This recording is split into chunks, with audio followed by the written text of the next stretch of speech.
Okay. Hi. Oh, I forgot to put my pop filter down. But then again, I God don't really put damn my it! microphone. I wasn't ready. I wasn't ready for this.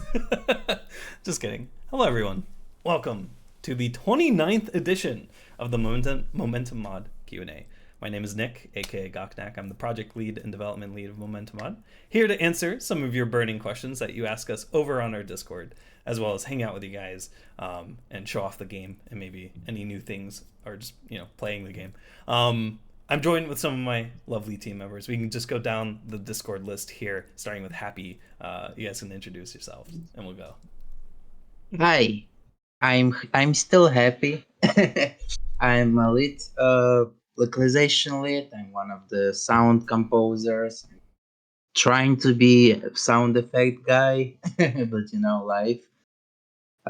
So yeah, I'm here. I do stuff. And then Lumia, do you have a mic? I forgot to check that. Yeah, I've got a mic. Hey, I just wasn't okay, sure okay. if Happy was done. That's all good. It's all good. Hi, I'm Lumia. I'm a programmer for Momentum Mod. I work on game movement stuff mostly. Heck yeah. Hey, Tom. I'm web systems lead. I do the web systems and UI and other things. Very, very awesome work being done Yeah, on live on this channel. By the way, if you haven't been following, we yeah. I do was up to some. like 6 a.m. last night. Oh God. Okay. Yeah. Nice, nice. But yeah, there's a lot of great development progress. We're also probably, spoiler alert, probably also going to be getting some like sound design streams if Joe starts streaming. So there's more than just development streams of like web system development. There's probably going to be some sound design as well as trying to get more people to stream on this channel, so it's not just the Q&As and like the one or two dev streams or something like that. So. But anyway, speaking of streams and this stream in particular with the Q&A, I wanted to start us off with a little note. So in particular about key drops on Twitch. So like live during the Q&A. Something that we will try to look into maybe is the drop system, but that's way down the line. We don't have the capacity to do that. And something that we've noticed is with the Q&A streams, we want to try to encourage people to watch and not spam the chat, but watch and maybe potentially pick up a key if they're enjoying their time here and they happen to maybe decipher the puzzle or anything like that in chat. But we've noticed that a lot of people tend to just kind of come here and then spam or just be like, when's the other key drop or something like that. So it's really demotivating to see that.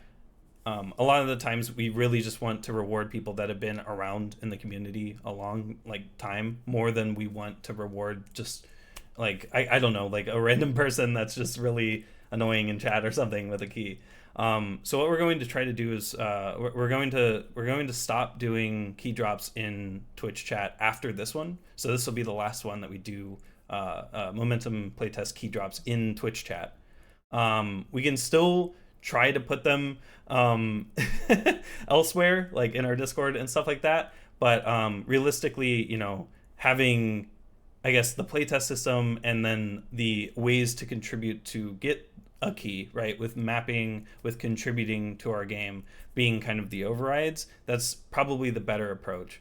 We understand that it was really unfair to begin with. Sometimes you could actually be on time for a key, but Steam rate limits you after you fail like 2 or 3 Yeah. or something like that. It's really dumb.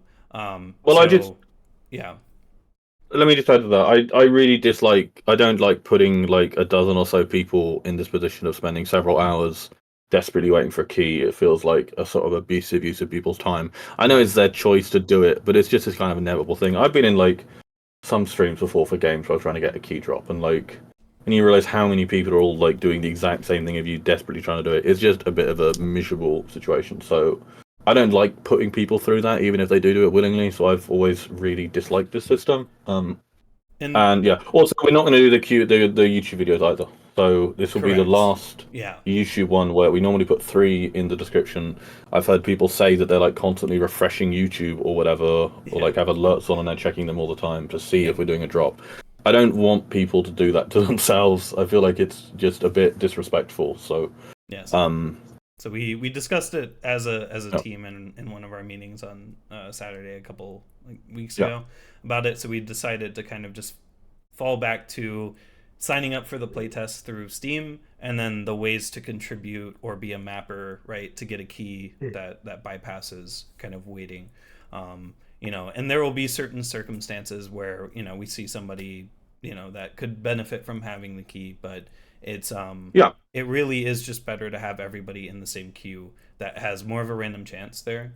And if we could have more dev capacity, maybe using Twitch drops instead or like trying to reintroduce it. But that will be way down the line. So for now, we're just going to stop doing the direct drops in Twitch chat and in YouTube video descriptions. We're still doing our 50 a day, 350 a week drops via the playtest. We're still, trickling people in there. We're also doing, the key overrides for people that contribute, people that are mappers. So, if you could benefit from Momentum in its current state, or, testing out maybe the new API or something like something that you would benefit from seeing your contribution, obviously, and, helping out the project. That's where you can get a key there to get in. Again, Also, I do want to reiterate here, because it seems to be like a lot of people finding about the game or not checking in on the game for 2 years or something like that. We are slowly dripping people in, because right now we don't need a lot of testing, because there's a lot of refactoring that's going on right now, and we really just want to see if we're breaking things in the intermediary updates, the 09 19 09 20 and so on. But once we hit 010 we will want to have way more testing. There will be way more things to like break, and we will actually maps want are worth to testing. Yeah, tons of maps that are going to be added. You've probably seen Tom work on the map submission stuff, which is, we'll get into that in the next section, or standard section. So there's going to be a ton of things to test that 010 will be better suited for letting more people at a time into the game. And so like there will also be more opportunities down the line, right? If you can do localization, if you speak another language, and you see our localization page, feel free to sign up for that. Be a localization lead as well. We need some of those for some languages. That's where it would really help us out, and you would be able to get a key and see your language in game, and like make sure that it's fine and stuff like that. So that's why we really wanted to shift focus towards kind of building more of our like Discord up, as well as making sure everybody's getting a fair shake on being able to get into the game. We'll have a bit more info about that too in a future question, I think. I just want just to tie that up, I do just want to say one of the questions we also get is why we're not just opening playtest to everyone. We kind of answered this a bunch before, but I just want to reiterate, like, this game is not finished, and we do not want to give the impression of it being finished. And with leaderboards being wiped and everything, it's kind of this situation of like, if we were to release now, we'd get a massive influx of people, way more attention than we currently want, and we'd be showing people an unfinished game. We spend an absurd amount of time on this project and have quite high standards for ourselves, but I think it's reasonable to have those high standards given the amount of fucking work that we do, frankly. So for us to just open to everyone and give the impression, I think would be the case that we'd give the impression that stuff is sort of more done than it is just something we have discussed. I always want to say we won't even contemplate. We have seriously discussed it, but this is kind of the conclusion we reach. It's sort of too dear to us to get to that point, and we do. It's just, especially with a game where we can't pay for promotion, where a lot of our game promo is going to come through word of mouth. If we just give access to everyone now, we essentially sort of shoot half of our shot, at least in terms of just like influx of players, attention we get on the game. And we really I quite like, for instance, that a lot of our UI and stuff is really jank. Like, it's something, I'm a massive perfectionist when it comes to that stuff. When we get closer to 1.0, we're going to clean up a ton of the polish, especially things like UI and models and stuff, the stuff that is kind of really stands out as being unfinished. But in its current state, it's quite good that it's unfinished, in my opinion, because it gives the impression that it's not finished. And the first thing you see when you boot up the game is a pop-up saying that we're but nobody reads that, so but nobody reads it, unfortunately. But I mean, Ultimately, we will release when leaderboards are ready to be final. When we have anti-cheat, when we've got all the refactors done that need to be done. We are generally putting the vast majority of our time at the moment into that and other related systems that are sort of essential for that. So it really, we will release when we get the opportunity. It's not that we're deliberately holding stuff back, but we do need to reach a level of completeness. Yeah, and there's no benefit for us to keep delaying or anything like that. Is literally just there's not enough like dev effort being put into something, or there's bigger scope for something that wasn't properly spec'd out or something. That could be the reason why there could be delays like that. But again, it also all boils down to us just being volunteers, right? Nobody's being paid to work on this, so it's amazing the progress that we make with the time that everybody has, and it's just going to continue to be amazing. And once 1.0 hits, it's going to be a rock solid game that we'll be very proud to have it everywhere, in everyone's hands. So that's why again very limited drops, but and more at 10 when we need more testing. But we can do quite a natural. Oh well, we got gift subs. Thank you for gifting subs. Whoa, hype train. Okay, this is quite a natural segue though in terms of release date and what we're currently doing. If we want to move to the next bit, what's everyone up to? Let me introduce this as a bit of the broad thing that the sort of team is working on, which is O10. I wanted to quickly just introduce that, which is zoning. So like I said, with full release, we've got O10, zoning refactor, O11, replay refactor, a bit of other stuff in O12. Hopefully we get all of learn done, maybe some cosmetic work and ranking system stuff, which is already half done. Then anti-cheat, and then we're done. So zoning refactor, we are like really without saying not an appropriate phrase, very focused on O10 zoning stuff. So Rio's been doing a lot lately. I've been doing a lot. Lumia, Panzer, Bird, all doing a lot of related work. I'm forgetting people, obviously.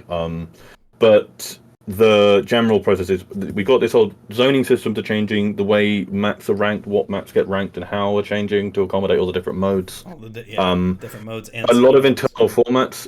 So a lot of our internal formats are changing, including sort of file formats. So we're moving a lot of our stuff from KV1 to JSON. I won't go into that too much. But so quite a lot of technical backend stuff is changing. A lot of code really getting cleaned up, and then the main goal of O10, right, is to have the zoning stuff done and have generally the stuff that is going to completely change maps be done. So we want people to start like actually effectively porting maps for O10 and be confident that those maps can be playable in 1.0. So we can start to build up a pool of stuff that we might do a bit of further review before 1.0, but like we have stuff that we're pretty confident in. People can start porting. Currently, if you port stuff, we don't have clear guidelines on a lot of things. Our hammer setup's a bit jank. Editing BSPs is really annoying. So we're doing all this sort of final stuff when it comes to zoning, when it comes to the actual system for submitting maps, which is what I've been working on. And sort of interconnected stuff like how leaderboards are related and how things like CPM and VQ3 split up defrag. It's been a ton of work to design. We spent a lot of like the sort of March to July. We were sort of constantly discussing this stuff. The last sort of month or so, we've been really getting heavily into the actual implementation of it, where map submission stuff is making a lot of progress, and zoning stuff is a lot of the big changes are starting to take place now. So sorry, I'm kind of doing everyone there, but I figured I'd try to. No, that's a good recap. And I've been mainly up to just helping with the specs and reviewing all of the work that's going into it. So because like we basically propose all like we're following standard Git procedures. So a lot of this is a lot of specification and just reviewing. The specs is the hardest thing. Designing, this is like the part of game design that is more than just programming. It's about trying to get all these complex systems that work well. There's a lot of programming related to that, and you need to have the technical knowledge of how all these systems can be implemented. But getting something that's coherent for every mode, a leaderboard system that works, a map submission system that connects with that, is so difficult. So Nick's been doing loads there. We also have miscellaneous work into things like our player model animations that are coming down the pipeline, getting set up there with quickly iterating on all of like the different work that's been done by animators and modelers there. So we have a new Railgun that just got recently in, I think, this month. was it? And yeah, Yeah. it's amazing. It's amazing to just see all of the progress happening and coming together towards 1.0. Because yeah, after 1.0, we just kind of expand on what's like already in, and then 2.0 is our campaign and kind of our last major update there of so last milestone update, I guess. But yeah, so tons of exciting stuff that unfortunately a lot of it is internal right now because it's like Yeah. refactoring, but once we get it actually like hooked up and like ready to test, we'll have a test branch on the playtest that everyone can try out like the new web systems. We'll be testing map submission and Yeah. testing out like that kind of stuff. We'll have Yeah.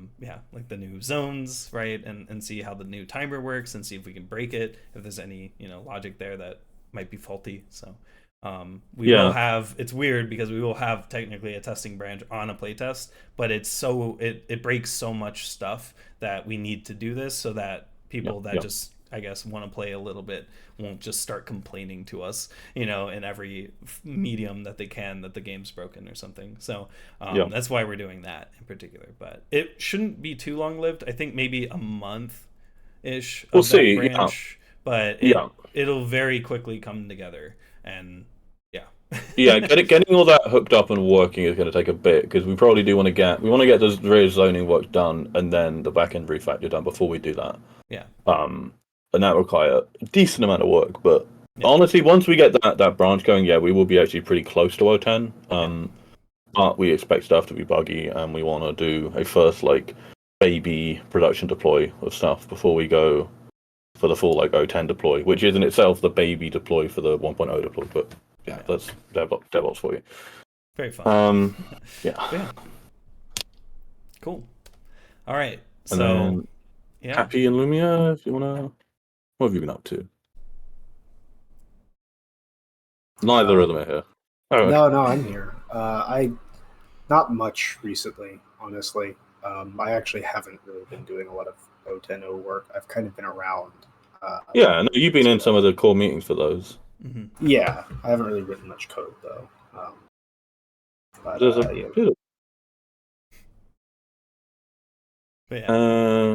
life tends to happen.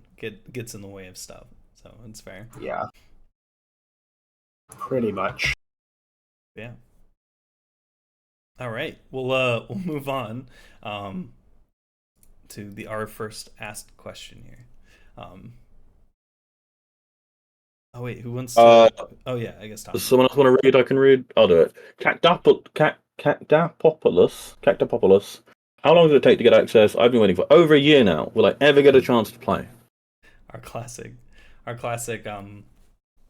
We kind of did that a bit. So on average, we've seen that it takes around 6 months.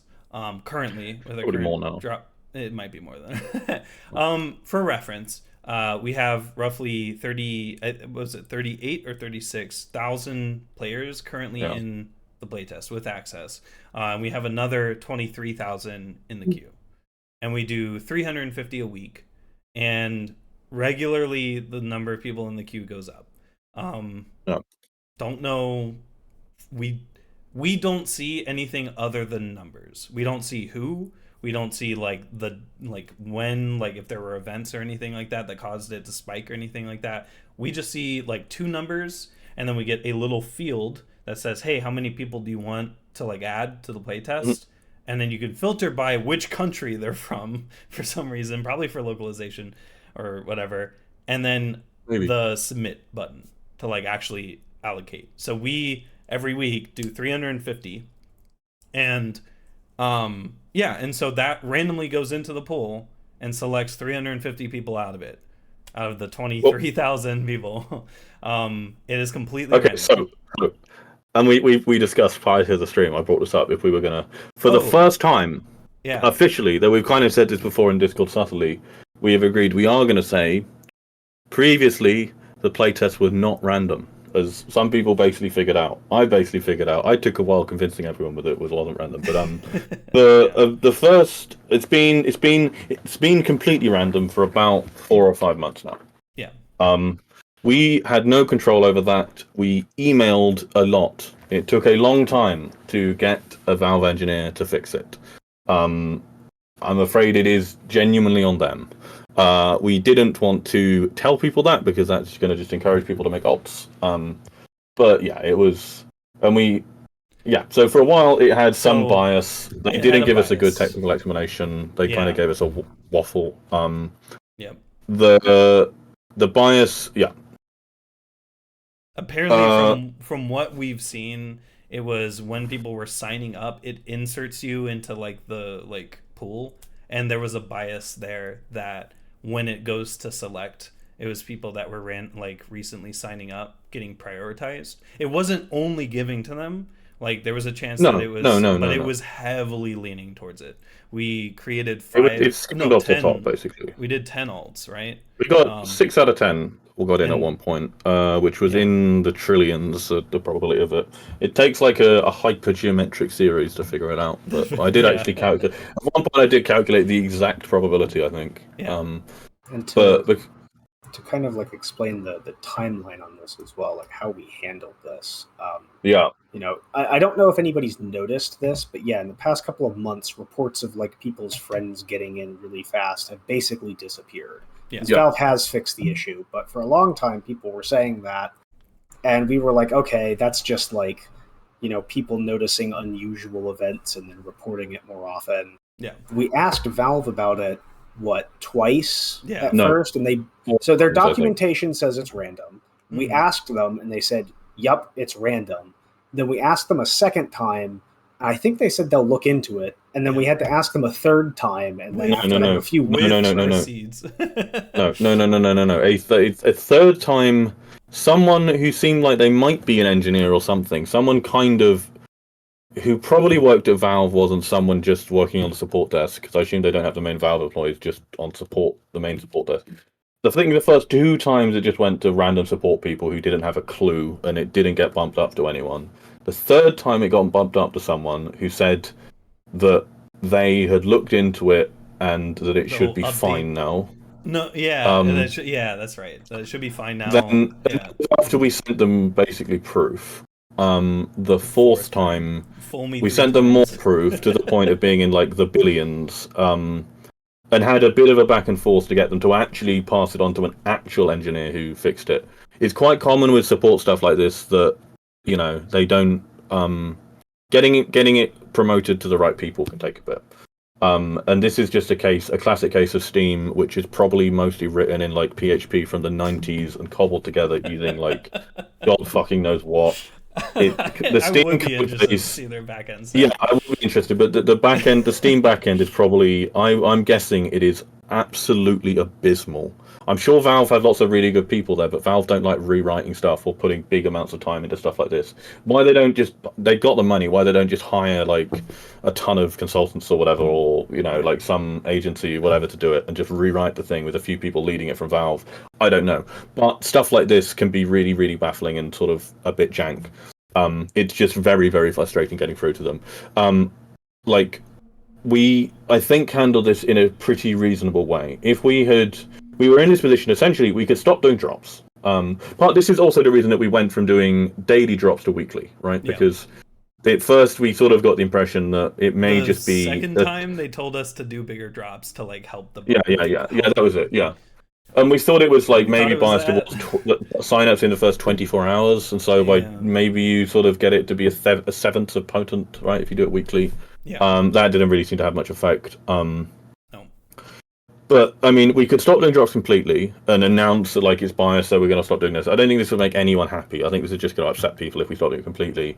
If we tell everyone that it's biased, people just make alts, right? And I'm sure people are making alts already. Please don't do that. It is just being really, really unpleasant to the other people that are waiting patiently. And just don't be a dick. I mean, come on, have some self-dignity and, you know, kindness to your fellow playtest waiters. Movement gamers, But yeah, I mean, we really were in a situation of not having that much to do that we could do about it. Also, we don't like spending a ton of time discussing this stuff. We're sort of coming out with it now because it felt like a reasonable time to do it. We discussed doing some big announcement about this a few months ago, but it didn't seem really worth it.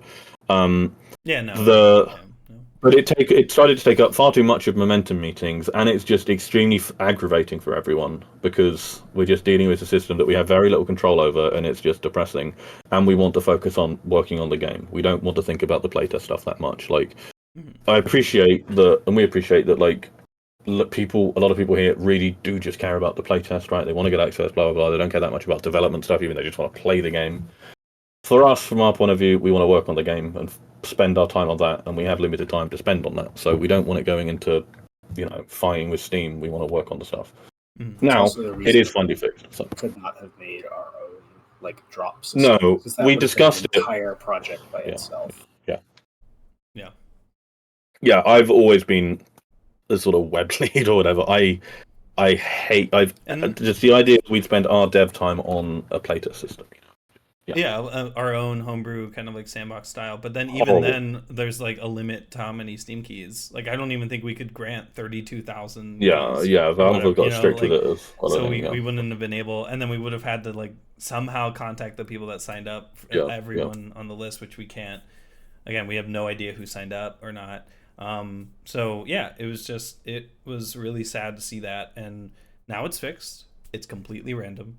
It seems to be because we're not getting those messages of people's friends. It's much easier to verify that it is biased than it is random, right? Correct. We don't see the same biases we were seeing, and we've not had the reports, and they have said that they've fixed it now. So So our alts that we've created to test it, we verified. I made 20 Steam alts in total. It was we're very thankful that they fixed it. We were trying to also, I think, like in that timeline, we were trying to also like ask for like, hey, could we do like first come first serve like grants, like just to like alleviate some of the backlog from the earlier days, like, and they're like, no. So we had to basically just beg them to fix the randomness. And they did. So it had been biased towards like much older signups instead of more recent signups. That wouldn't have been. That would have been fine, and that's actually even more preferable if you think about it. But I don't know. It's good that it's fixed now. So that's also why we're like leaning towards people just signing up there, because again, now it's like fairly random that we've seen. We want people to go through that and just be patient. But tackling the rest of this question, it is possible to be waiting a while, but that's game's not done. The game's not done, so the longer it takes for you to get in, the better it's going to be. The more features and things like 0.10, where I think a lot of people that are relatively active will be getting in.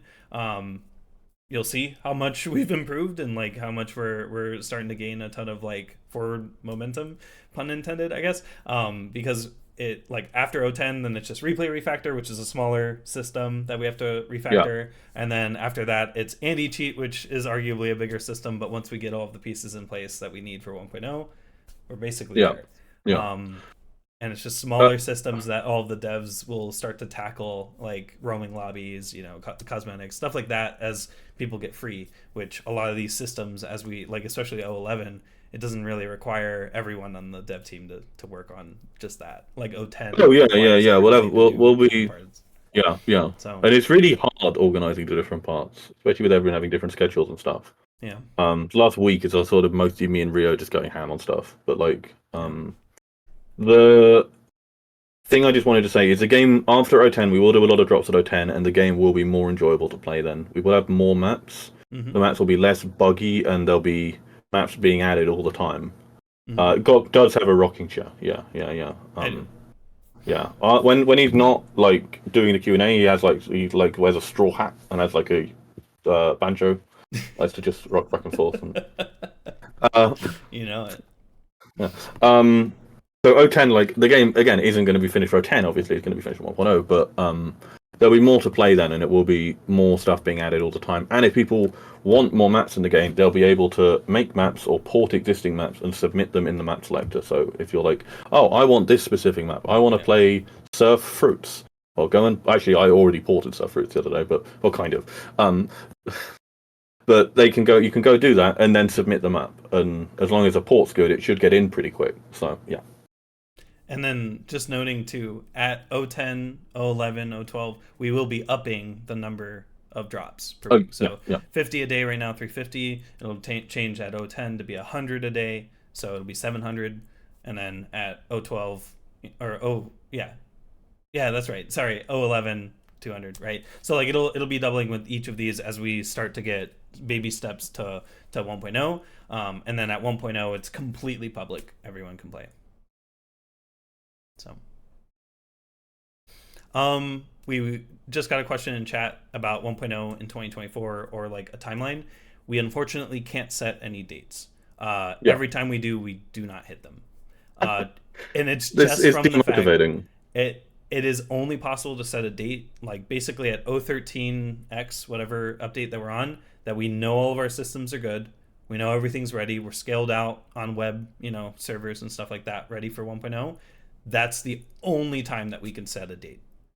There's no time. There's no point and no I guess just no point is the best way to say it. There's no point to set a date before then, because who knows how long it's gonna take if someone gets sick or we get more devs and now it's even sooner. Like there's just definitely it's nice to be able to point it to like a date and be like, yeah, we're gonna hit that, but in a volunteer team, it's just not possible.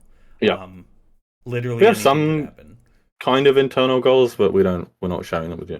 Yeah, and it's more for just the team to try to stay on track with things, not get distracted. Scope creep is a real thing in projects like these, but with what we're doing with the roadmap and then also with speccing out a lot of these systems, it puts a lot of the effort into scope of what we need to actually do.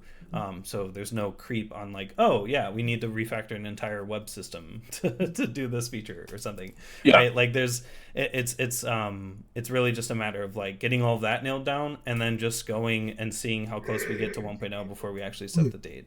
2024, it really just depends. If we get 0.10.0 out this year, it's likely, but because of the amount of effort for things that are past 0.10.0 is relatively smaller. Again, replay system is just one system that we're refactoring, and then anti-cheat is also just one system that's there's a bunch of other web work and UI stuff that does need doing for all that. That's true. Yes, there's replays, but it's leaderboards and quite a lot of polish you see in game UI wise. That kind of I think reflects quite a bit of stuff that's unfinished still.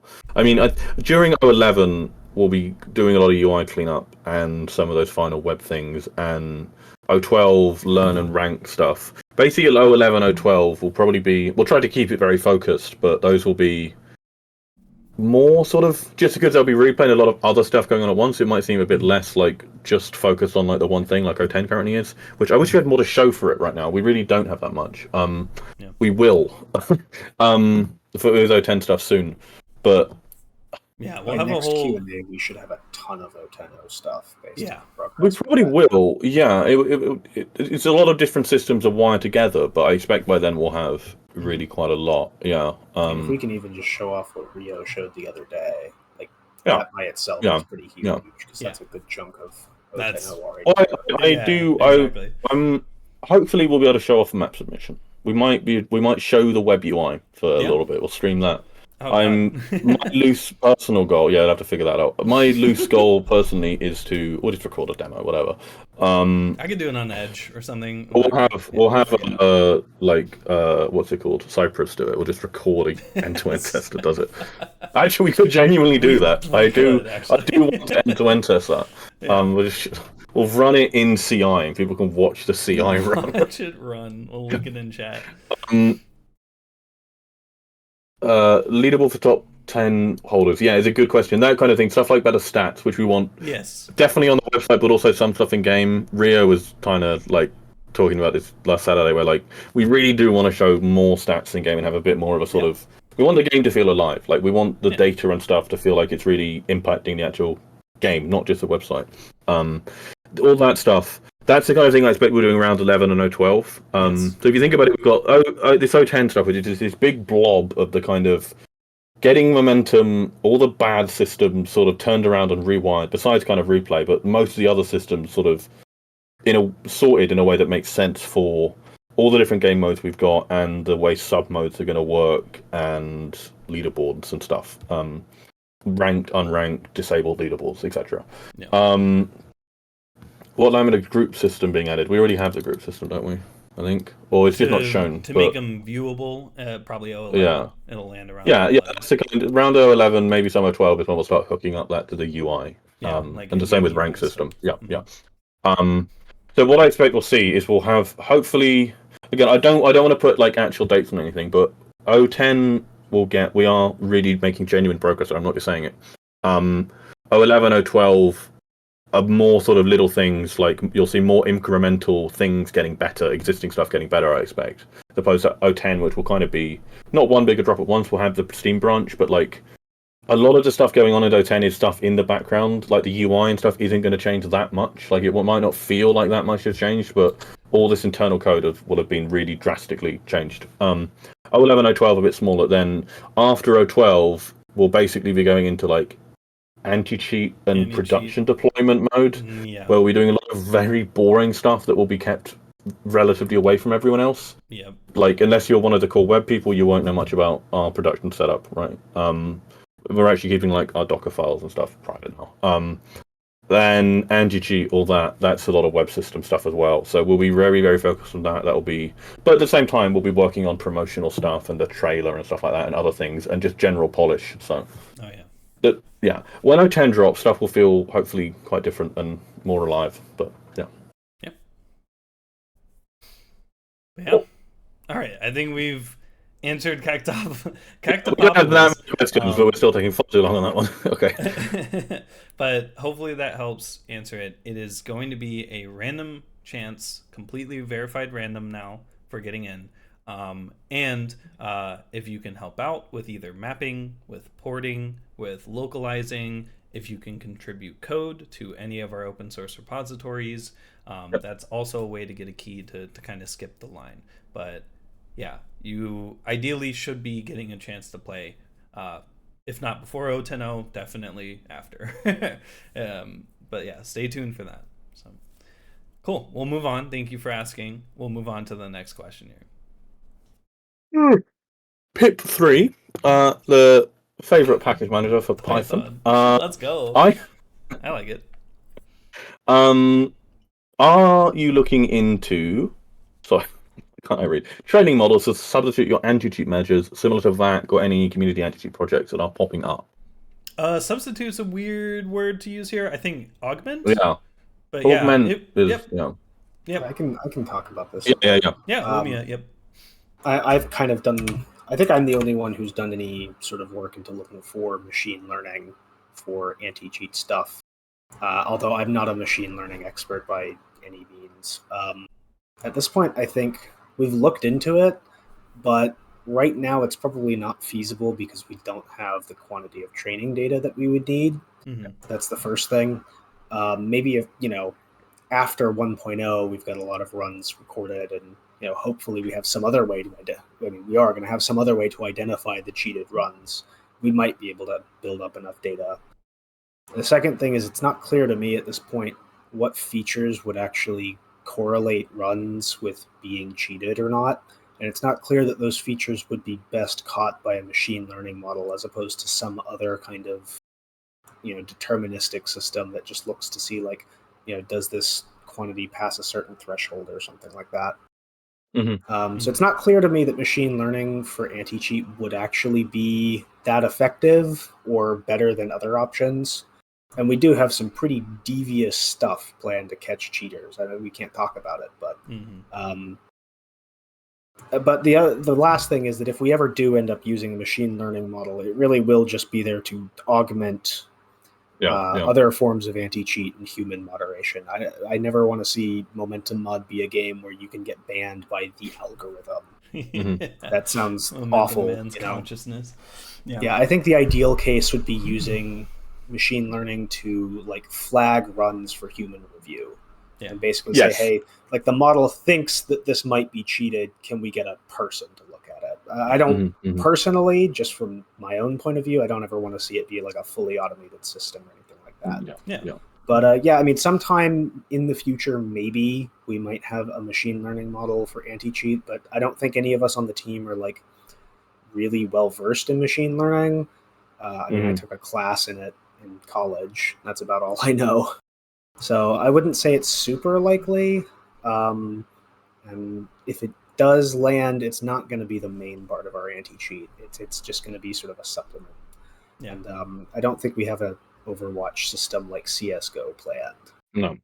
Because we do expect to have quite a lot of community people that can be assigned to do stuff like that if needed. We can appoint moderators, but why, like, have everyone do it? That just seems... And it's also just harder to write. But I mean, I do feel that, when it comes to trying to flag potential cheating, you want to take do some sort of statistical inference. You want to try sort of, make some statistically informed guesses about what might be cheated. Mm-hmm. And you might try to use machine learning algorithms. Lumia knows his stuff way better than me, and it's like some of what I'm saying here is basically stuff that he said to me. But like, you might try to sort of augment some of your the statistical red flags, or the sort of combination of statistics that you're most expecting that you think is more likely to signify a cheated run. You might try to augment that with some machine learning thing. But like, again, it's like that lack of training data. It's hard to see how you'd get a good model out of like the data we're ever really likely to have, because there's so many different ways you could cheat and probably a relatively small pool of instances of it happening. So yeah.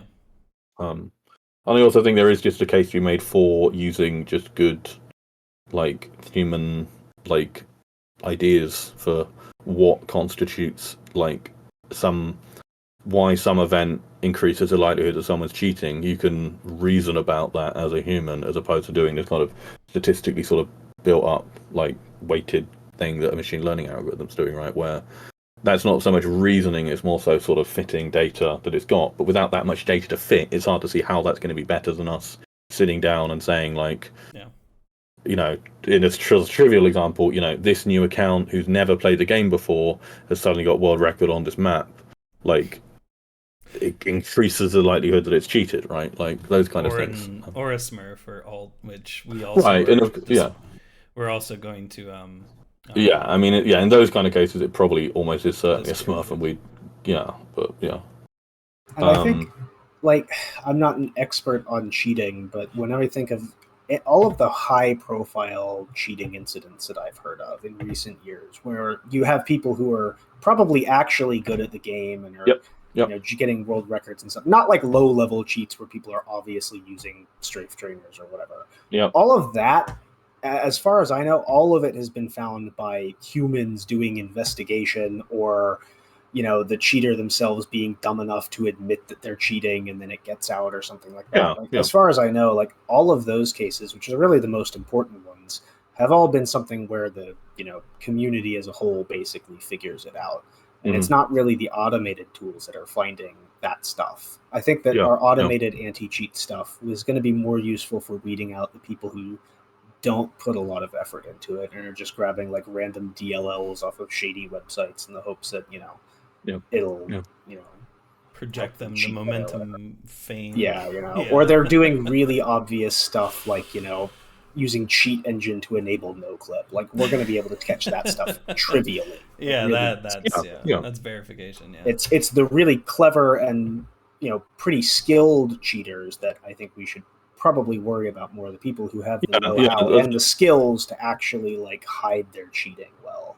And what we've seen in, I think, of cheaters in Ahop, but also most games. I mean, you got rEECE with Trackmania, Dream with Minecraft, where you get relatively good players. I guess in rEECE's case, the best player, and I guess also in Bosch's case with Rocket Jump, the best player. Players who are very, very good but are lazy and don't want to grind a certain run, and they'll do stuff. And this is what, I can't remember the name of the player. There's several Ahoppers, right, who were found to... I can't remember who it was, but the person who was grinding like Arcane on stream for like weeks or whatever, and then got really frustrated, gave up, and like a week later got world records off stream, and like those are kind of like New Duns? New Yeah, I Dun, don't know. yeah. maybe I shouldn't be naming people. I think it's fair to name I shame believe, those but cheaters. it's like there's analysis that you can Yeah. do, and it's Yeah. like where machine learning kind of falls into is Yeah. like trying to do some of that analysis automatically to flag things. But yeah, that's the only extent that we would use it for. We've never automatically banned anyone. Definitely, we can have surmounting evidence behind like cheated runs that are like, oh yeah, like every single detection just went off for this. Like it's most definitely cheated, but check it out. Yeah.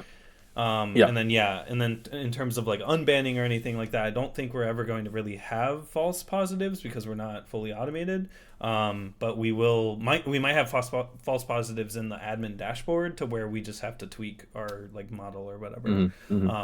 But it wouldn't issue a ban. That's gonna always be done by a human. Yeah. And then it'll be interesting because we will also have like task mode as well that allows you to effectively cheat your run for the leaderboard, but like it's a specific leaderboard that's like just showing what could be done, like the best run possible on a specific like category for a map. So for a specific mode category for it. So it'll be interesting to see if like that kind of also helps alleviate some of that. If people just genuinely want to use task tools, but you know, on servers and stuff, they don't really have the avenue to. We'll see if that helps, but there will always be people that will cheat and get away with it. I mean, if you're really smart about it, you'll get away with it. It's inevitable, right? We're never going to say that Momentum Mod's going to be 100% cheater free because it never will be. There will always be people, and it's just a matter of having community, you know, like outreach and not being like secretive or anything about like how we handle these kinds of things of like, yeah, if we're detecting somebody, we're likely going to explain why, you know, or like give some of the proof there. Although we may have some techniques that we don't reveal. Yeah. Just make it harder for people to because we don't want people to bypass. We're talking about the sort of more manually community reviewed stuff and whatnot here, but like the stuff we're not talking about. A lot of this stuff will be kind of automated, but it's not. We don't need to be, you know, CS:GO or whatever. A system like VAC, you know, Valve can't check every run for cheating. There might be some accounts that like are mostly automated if they're just new random accounts and they're like immediately getting good times and they seem like they're certainly cheated. Like we're not going to put much effort into that. But the stuff that honestly. For one, again, you can't catch every cheater, and frankly, if like rank 500 on some random map like is cheated in some weird way by some random player who cheated once, like we absolutely want to avoid that. But it's something where if it slips through, it's not like the absolute end of the world. I think the thing that is really scary when it comes to cheating is when you have player bases where some of the good players are cheating for you know just because they're lazy or whatever, and just feel that they can get away with it, and you have a general sort of overall distrust with players in the community. You just think that like once you know you think that some people might be cheating, you immediately start suspecting everyone's cheating, right? This is something that happened in games like CS:GO, like or any Counter-Strike game, especially like as soon as like it's a game like that, especially because getting headshot randomly like one tap by an AK can also feel like cheating. Like as soon as you start having some degree of doubt, you start to sort of suspect everyone. So I think what we really, really want to avoid is this position where there's a significant suspicion that a lot of the top times are cheated. Not that that's saying that we don't care if like other times on the leaderboard are cheated. We're going to make a lot of effort to stop that. But like the main thing I think you want is to have a community where there's very few cheaters, especially at the high level. Those cheaters don't have any confidence that they can do so and get away with it, and also you want just complete intolerance within the overall community for like I know that like there are some people, I guess Boshi is still, I think plays Jump now still and is on some, I don't mean to, I guess I probably shouldn't single out Boshi, but we will say that anyone that is cheating in some significant way in Momentum is, you know, never getting a lifeline. Like maybe, I don't know, like kids who are cheating, like I don't know, making your Steam account and never talk about it to anyone again. Like just make your account, like, don't talk. Just wear like false mustache or whatever. But like, but really don't. But any good player who's got cheating in Momentum, we hope. I mean, we banned for Momentum, obviously, but we also hope the community has absolutely no tolerance for that or thinks that like they should be allowed back. So, Yeah, and just to note on that, we're going to be trying to collect as much game-related data that we can, right, about your runs that you're doing. So when it comes to training models down the line, we can start to run it on collected data, submitted runs. Non-intrusive way, I should add as a caveat there, but yeah. Yeah, non-intrusive. It's just game-related data. It's not we don't care what's on your computer. Like we'll try to be doing all of our anti-cheat related to like the actual game data that we get. But like realistically, we want to make sure that you know, we can go back through submitted runs down the line, right? With if we get a model that we're pretty confident in with it being able to scan, we can go back through runs and that's player history, right? Flags, like stuff like that. And it is we do store every important replay, and more than the publicly seen replays probably. We'll store really quite a lot. Sorry, Lumen. I was just going to say, we don't really have access to people's like personal information, and for example, like we don't have any kind of kernel level anti-cheat. You know, taking screenshots of your desktop. You know, I guess we could look at people's Steam profiles, but even then, it's important, especially when doing machine learning, that you actively work to make sure that it's not biased in any particular way. You know, like for example, I wouldn't want to take people's country into account. Good. Because I don't want it to be like, oh, you're from this country and you know we think that makes you more likely to be a cheater. That's messed up. Right. So anything that I would you know not expect a human moderator to take into account, I think we should exclude from any kind of machine learning model, even if you could argue maybe it makes it less accurate. I think it's more important to not be biased there. So you know, we're not going to be some evil giant corporation or whatever that's just hoovering up all your data and then using it to train models. We would be so we are going to be adding de novo soon. De novo. We also are going to need to have your Switch port. You need to send us a scan of your ID to play the game. Yeah, government ID. Oh no. Oh, I think that's actually a requirement if we released in China. We would have to like, I don't know. There's rules that Steam have for like actually releasing in China via the. I thought we are releasing in China. Oh, okay. How does that work? There's interesting. I'll have to look into it more, but they have like guidelines on releasing in China now. Christian asked a good question here. Though. Just we should move on, but just I want to get to this. Does having an existing VAC ban lead to anything? I have to say, I mean, I'm probably more biased to thinking someone's likely to have cheated if they have a VAC ban than if they don't. But it's absolutely not something we would ban for. No, because people have VAC bans for random stupid reasons. Yeah. I mean, we're a clean slate in terms of cheating. Although I would say that since that's publicly available information, it's on your Steam profile. I think that would be valid for inclusion into like a training model. But it's not like an automatic. It would be noted down. It's going to make you more suspicious. I mean, it'll be noted, but it's not going to be like the evidence. It's just going to be used as weight towards a ruling. So yeah, just don't cheat.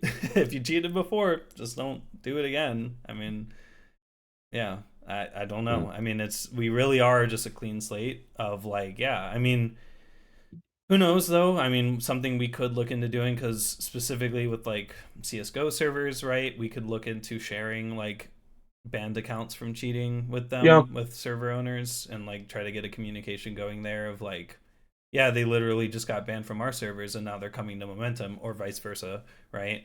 I'm not against that. On the lookout, especially because we do want people to feel uncomfortable if they cheat in any way. Like, you might get away with like the run submitting and being accepted. That doesn't in any way mean that you're not then going to get caught in the future.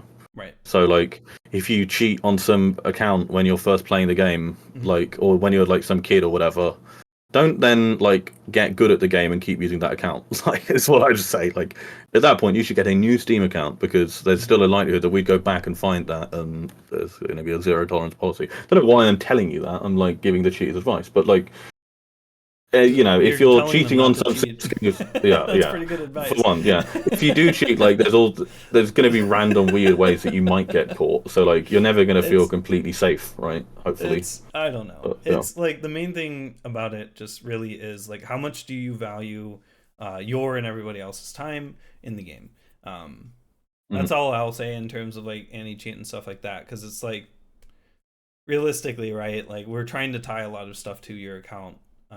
But if all you want to do is just get like world record and then leave or something like that, yeah, it's gonna like not. I do just want to respond to chat because there's two people saying that they used to cheat in games and they've now reformed. I mean, that's good that you're now reformed, but being 14 or to 16 isn't an excuse for cheating, frankly. And if you cheat in Momentum, whatever age you are, you'll still probably get caught and get banned permanently. Like, yes, it's good that you've moved on from that, but even if you're 14, don't do that then. Like, and again, having the VAC on your account doesn't mean that you're gonna get banned. That's not what it means. It just means that it's gonna get noted down. No. I'm not. Yeah. Like, no, it just. Yeah, we're not weighing, like, you're not automatically in the like red zone or something. Like, it just notes that down in our system. So that's all that means. It's not gonna do anything automatically. So cool. Okay. Any other discussion for Pip 3's question? Taking a really long time to see, so we don't have very many questions. We don't have many. Yeah, we have like 10, so it's all good. I need to get some more water. I'm going to read this question and then disappear for 5 minutes. Sounds good. Gordy, hey Gordy, asks, how will you prevent people from loading someone else's runs? Will AC detect bot runs? Ideally. Tricky one, good one, but yeah, no, ideally, right? So this is where some of those devious methods I mentioned come in. Yeah, we have some methods in mind for this, but it also extends to movement recording effectively, right? Like from just loading somebody else's run. I mean, there's like, if you legitimately do the exact same run, that's very easy to detect. So just noting that, and but when it comes to like movement recording, we do have methods in mind. Can't discuss them obviously, because what's the point of doing it then if we do that? But yeah, so we will have methods in mind for detecting movement recording, and again, it won't be 100% effective. Nothing ever will. There's really convincing scripts out there that just slightly augment your strafes, right? Like, it doesn't really even take control. It just kind of like, you still have to play the game, but it makes them a little bit better than you normally would have. So it's realistically just collecting data, right? But yeah, ideally AC will detect bot runs or just MMR, 1-to-1 runs if you're trying to pass somebody else's replay as yours, which I think our system collects data that isn't stored in replay. It's a separate like data container that gets submitted, so you would also need to somehow get that, which I don't think would be possible unless you got into our AC servers and downloaded it or something like that. So at that point, you're in our server, you would just be able to like make like, make your runs legit.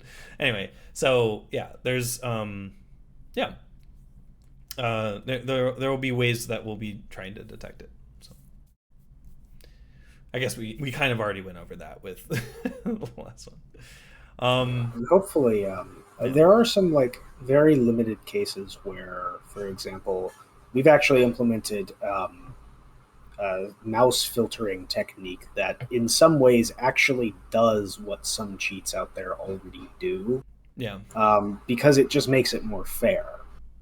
So like in that very specific case, we have like imraw input 2, which basically just samples the mouse in a smoother way and allows you to have better strafes, even if you don't have like I can't remember what you're supposed to do, like a polling rate that's a multiple of your frame rate or something like that. Oh yeah, just a frame rate. A lot of multiple of your a lot of people turn that on and they're like, dang, it feels like I'm cheating now because it works so well. But what it really does is it puts everyone on kind of an even playing field, because now you can have kind of a crappy mouse and it'll still work pretty crappy well. Mouse, crappy FPS as well. So worse hardware is also on the same playing field. And then we also are going to have like in-game task tools. So I hope that the subset of cheaters out there who are really just technically interested in stuff and are cheating because they just want to push things to the limit, hopefully the task tools and the task leaderboards that we have will scratch that same itch. So hopefully we can incentivize people to just not bother with cheating in the first place in some cases. That won't work for everyone, but hopefully for some people. Cool. Yeah. We'll move on. Thank you, Gordy. But yeah, so hopefully that answers that. We kind of went over that a bit too with the previous one. I'm back. Welcome RueLee back. asks, after the release of Mmod, will there be any in-person gaming conventions like TwitchCon, for example? Yeah, MomCon. MomCon. Let's go. It depends, right? It just depends. If the game is huge, absolutely, I'd love to. I'd love to get the dev team all together. I genuinely want 1.0 to be a MomCon of sorts, of like literally have like as many close team members gathered up for like the live stream or something. That would be really cool. But like I definitely want to do like team merch and stuff and do a big celebratory stream for it. So we'll be planning that for 1.0. But MomCon, I don't know. I like it. It really depends on just how big momentum gets. If it's it will never be a momentum specific event, most likely. I don't know. Yeah, like if it's consistently top 50 and like I don't know if like our streams start blowing up or no. Maybe, but like doing something in person would be great. It's just we are all over the world, so it's quite awkward. Yeah, like as a team. Few of us on the team have met one another in real life. I've not met anyone on the Momentum team in person. Yeah, Bray and False. I mean, they live together. Yeah, I will. They meet all the time. Yeah. I will organize the Russian MomCon. Yeah. So I think it is pretty realistic though that we'll be able to go to, at least some of us will be able to go to like other events like GDQ or something like that. Yeah. That's very realistic, I think. Yeah. That's how we probably start. Yeah, is like going to GDQ, being on the couch, running the game or something there. That would be really cool. That would be my first convention mindset after 1.0 would be going to GDQ and like dev commentating on like people's runs, explaining the game and stuff. But like, yeah, like I don't know. It'd be cool. What was it? Hugs.tf was the other month, and that was in the UK. Like we could honestly, me and Matt could have gone to that and been there in person potentially. That could have been fun. I could definitely imagine us doing some like small things in some countries that have quite a high use. I mean, the UK is quite. Trains are fucking awful, to be honest. So it makes everything a nightmare. But like, you can imagine doing some kind of UK thing. Like, but if you think of like the way the Momentum team is split up, it is genuinely all over the place. We've got a lot of people from all across Europe. We've got a bunch of people in Australia. We've got people in Russia, China. Where else? I don't think we've got anyone in Africa. I don't think anyone on the team is South American, actually. We do have one person in. Oh yeah. We actually. Yes. Yeah. Good point. Actually, yeah. I'm losing track. Yeah, we've actually got. I think we've got a player on a team member, maybe on every continent. Yeah. Maybe. I'm not sure. I'm not sure about South America, but anyway. Sort of. Yeah, and then obviously we've got a lot of people in NA, a lot in Canada actually. I think we have about 6 Canadian team members, something like that. Yep. No one in Antarctica. No. Actually, I am. Oh yeah. That's where our server will be hosted. Unlimited cooling. Yeah. But yeah, it'd be cool. It'd be cool to just have like smaller events first or something, or just get like get people to a GDQ or something. I would really like to do in-person stuff. I also do really value us doing the live streams, especially having some of us on webcam, just because a lot of gamer communities can be a bit sort of seedy and have some quite weird scumbags in sometimes, and some of the source movement community is not the best. Like, it's quite important for me, and I think other people on the team to be quite, publicly normal-ish. I don't know if that makes any sense. But having a public presence too. Having a public presence, I think, sets a certain standard that I think is really important. Not that everyone should have that. There's lots of people on the team who don't even have their I don't know Lumia's first name. There's loads of stuff like that. I don't think I do. But that's obviously completely fine. But I think it is definitely good having some people on the team having that like human presence. Well, not human. That's a silly word. But And it does set a certain. Lumia is a person. I can verify that. Tom hasn't seen their name. I'm sorry. Did I say I don't think Lumia has a first? No, yeah. You don't know it, and then it's like, oh yeah, first name's important for like being a person or something. No. Oh yeah. It's, yeah. it's good to be personified at least in some capacity to where you guys can see a face to the avatar / username that you're seeing all over Twitch or Discord or whatever. I think it's just especially with gaming communities. I think it's really important. I wouldn't want to be making a like sort of amateur community game without actually having some presence. Which is why like my name is now Tom on Discord. Also because Fingerprints is a ridiculous name. But, I can change your tag on here too. I'll have to change the. Oh yeah. Oh, that's true. Yeah, we could do that. I'll do it right now. How about that? No. Yeah, but still. Right. Well, okay, it's just me now. Hi. Yeah, no, there we go. We're good. Right, thank you. There you go. Full screen Tom. There we go. Just keep doing the rest of the stream like that. But yeah, no, it is quite funny the number of people that I think me and Alex look quite close actually. He's in chat. Well, we've never met. A lot of people that I've worked with for like several years on Momentum now, yeah, I've just never met any of them in person, which is a shame. Like, I think we'd probably get on. Yeah. Actually, no, I'm incredibly toxic in real life. In real life. Online, I'm fine. Forewarning. Yeah. Yeah. Oh, no. But we'll see. We'll see just how 1.0 goes, because it also could go really poorly to where we only have 2 players. No, I'm just kidding. But you know what I mean, where it's like it could just be like a couple thousand people and it's like just more of a smaller niche game. That's okay.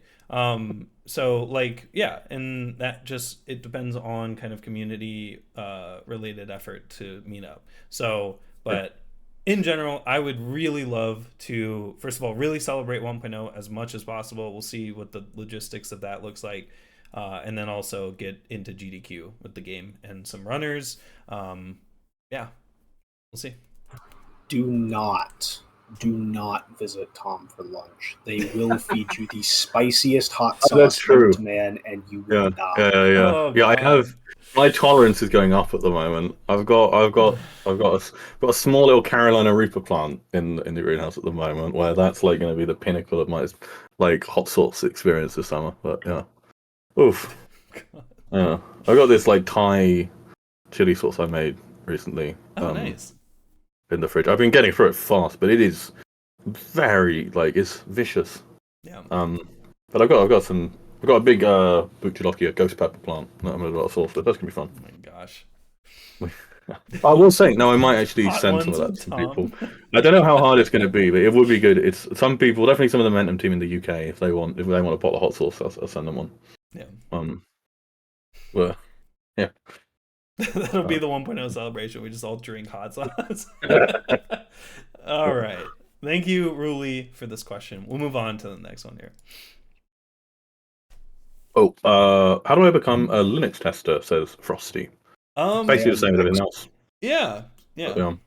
It's the same as everything else. So the Linux tester role is just so that if we ever have any changes that we need Linux testers to verify, we can ping that role. I'm assuming that's what they were asking about with the channels and roles part in Discord. It has the Linux. I need to update that actually to be better worded. They're not the best worded right now. I gotta clarify those. I think the live streams one is also pretty egregious because right now it's like it's show me live streams, but it also signs you up for pings. And like if you get rid of that, then it hides the channel too. So I need to fix that. Also, sometimes it just gets reset. Like the website one just doesn't work. It just reset for people. So, I don't know why. Thank you about that. I think Discord's been like iterating on it, and we haven't really touched it, and like that probably broke it. Yeah, Discord is really well made. But yeah, so it's really just a matter of if you're very, very fluent in like Linux related testing stuff, you can definitely reach out to the dev team. I mean, we're currently dealing with what is it, like you have to toggle on and then off Proton in order to boot the native version of the game or something like that. I don't understand that. I don't understand that either. I think JJ's looked at it a bit, but but yeah, Linux testing is very big because even I'll be going like Linux only after Windows 10 goes end of life. So it's really good to just have more people on Linux to test just different distros. Maybe, I mean, we really recommend just Ubuntu, a stable mainstream repo or distro. That's it. Because that's where like we're using kind of bleeding edge like compilers, so we need you to have, you know, the latest like the sort of latest glibc and stuff. So like there's stuff like that you got to make sure that you're not on, like Temple OS or something. So like most Linux seems alright. Yeah. Just to be clear, we are a native Linux game, which is why that Yeah. Proton issue is especially weird, because you shouldn't keep Proton at all. You shouldn't need it. Yeah. If you're using Proton, we're not helping you. Yeah. We don't use Proton. So I think most distros work. Like some people are on Arch to use them. Mac version Arch, when? Ooh. Wow. There will never be a Mac version of Momentum Mod. The Mac version would be like so annoying to maintain, even if we've got people that work on it. It still ends up being like, oh, if Mac's broken, do we really want to fix it? I mean, we would need at minimum like Mac CI, right? Yeah. Yes. Mac CI. We would need developer Mac laptops. We would need just regular basic like jumping back and forth between. Well, we need to compile all of our dependencies. So Mac CI extends to literally the entire engine, not just the game. It needs to be everything the engine uses, which some of which are like things like V8. So we have to. Yeah. That sounds good. So let's compile V8 every build. It's possible. It's just like we could probably use GitHub for a lot of it too. But it's just if we get 3 runners, it'll be groundwork that needs to be laid, and there's still a lot of investigative work we would have to do into what we would need to change with our code base to support ARM, right? If we were to support modern Macs. But it's an exciting ARM future is interesting for us. Yeah, ARM is. Because that means we could also port to Android. We could port to, you know, like there's other platforms that use ARM than Mac and like M1. So who knows? But like, we'll see. Because if that's where CPUs are heading, if x64 is inevitably dying in favor of ARM or RISC-V or something, right? It never will. Like, I mean, ARM seems good and it's making progress, but like Intel's not going away. Like they don't. The only benefit ARM and RISC-V have is just they don't have the cruft of x86 and x64. Isn't there a bunch of new stuff coming for x86 now? Haven't Intel just announced a bunch of big new change and they're getting rid of a bunch of old shit? Every single register that they announce is like a security vulnerability. Like all of the recent like Spectre meltdown, like like Heartbleed or no, that was the SSL one. There's another one that's like Downfall or something now, where it's like the like AVX instructing or like instructions cause problems. It's just sad. I don't think that's necessarily an issue specific to AMD not to Intel or sorry. That's just kind of modern CPU design, but yeah. I mean, I would not be super surprised to learn that 20 or 30 years from now it's a dead platform, but it's not. It's going to persist for a long But time. the Intel chips aren't like Intel will always be a big player in the industry, right? Like they're not. Mm-hmm. Yeah, most likely. Yeah. It's just not clear if their ISA is going to, how long is it going to persist, but it's certainly not going anywhere soon. And I wouldn't completely rule a Mac build off the table, just not anytime, anywhere in the near future. Yeah. That would be a distant future project. We would need to be sponsored by like Apple in order to really. And it's just not a good use of our time right some now. Of that $1 trillion money to get us some Macs and stuff in order to really do it. So. But even then, it's like it's just not high on our priority because in Steam stats, it's like 0.14% of gamers, and then even Linux surpassed it recently with the Steam Deck, so it's 0.18. I mean, whatever. But also Linux, like we kind of want to support Linux in principle. I think it is important that you have an open source operating system you support. Yeah, absolutely. Just on Windows would be a real shame. I guess there is Proton now, but still, like having native Linux, I think is really nice and is worth the effort. Mac really wouldn't be. And honestly, like when Linux can be quite annoying, like having to put a bunch of work into an OS that very few players use. But still, I mean, it is more important. And I think the most valuable thing of having Linux support is it means we get devs who work on Linux. Like, first of all, I would have never really been that interested in Momentum Mod to begin with if there wasn't a native Linux version. I remember when I heard about Momentum, I was like, oh, it has native Linux support. Like, I'll actually look into this. Otherwise, I would probably just have ignored it, and I would still not even be involved to this day. And we get really great developers, not me, other great developers who use Linux who are able to work on the game because we have that native support. We got like JJ and BLT. Well, JJ, BLT, and Bird are all Linux. Yeah. Bird, yeah. Yeah. Which is super nice because Bird's doing UI stuff using Avalonia, which is based on the Windows like WPF, right? But is now cross-platform and great. So much better than Qt. And yeah, having Bird work on that, and then others can compile and test it. Like Panzer's been using Lumpro a lot on Windows, is really, really nice. Yeah, and then I said, I'm going Linux basically at Windows 10 end of life, so I'm but obviously, excited. basically, I could start others, but whatever. Yeah. What's funny is like our server stuff, the like little production thing that I have that no one can use because it's on a branch that only I have. That's running on ARM. Actually, it's on Ubuntu running ARM because of the Oracle Cloud free tier you can get, and I'm using a server from there.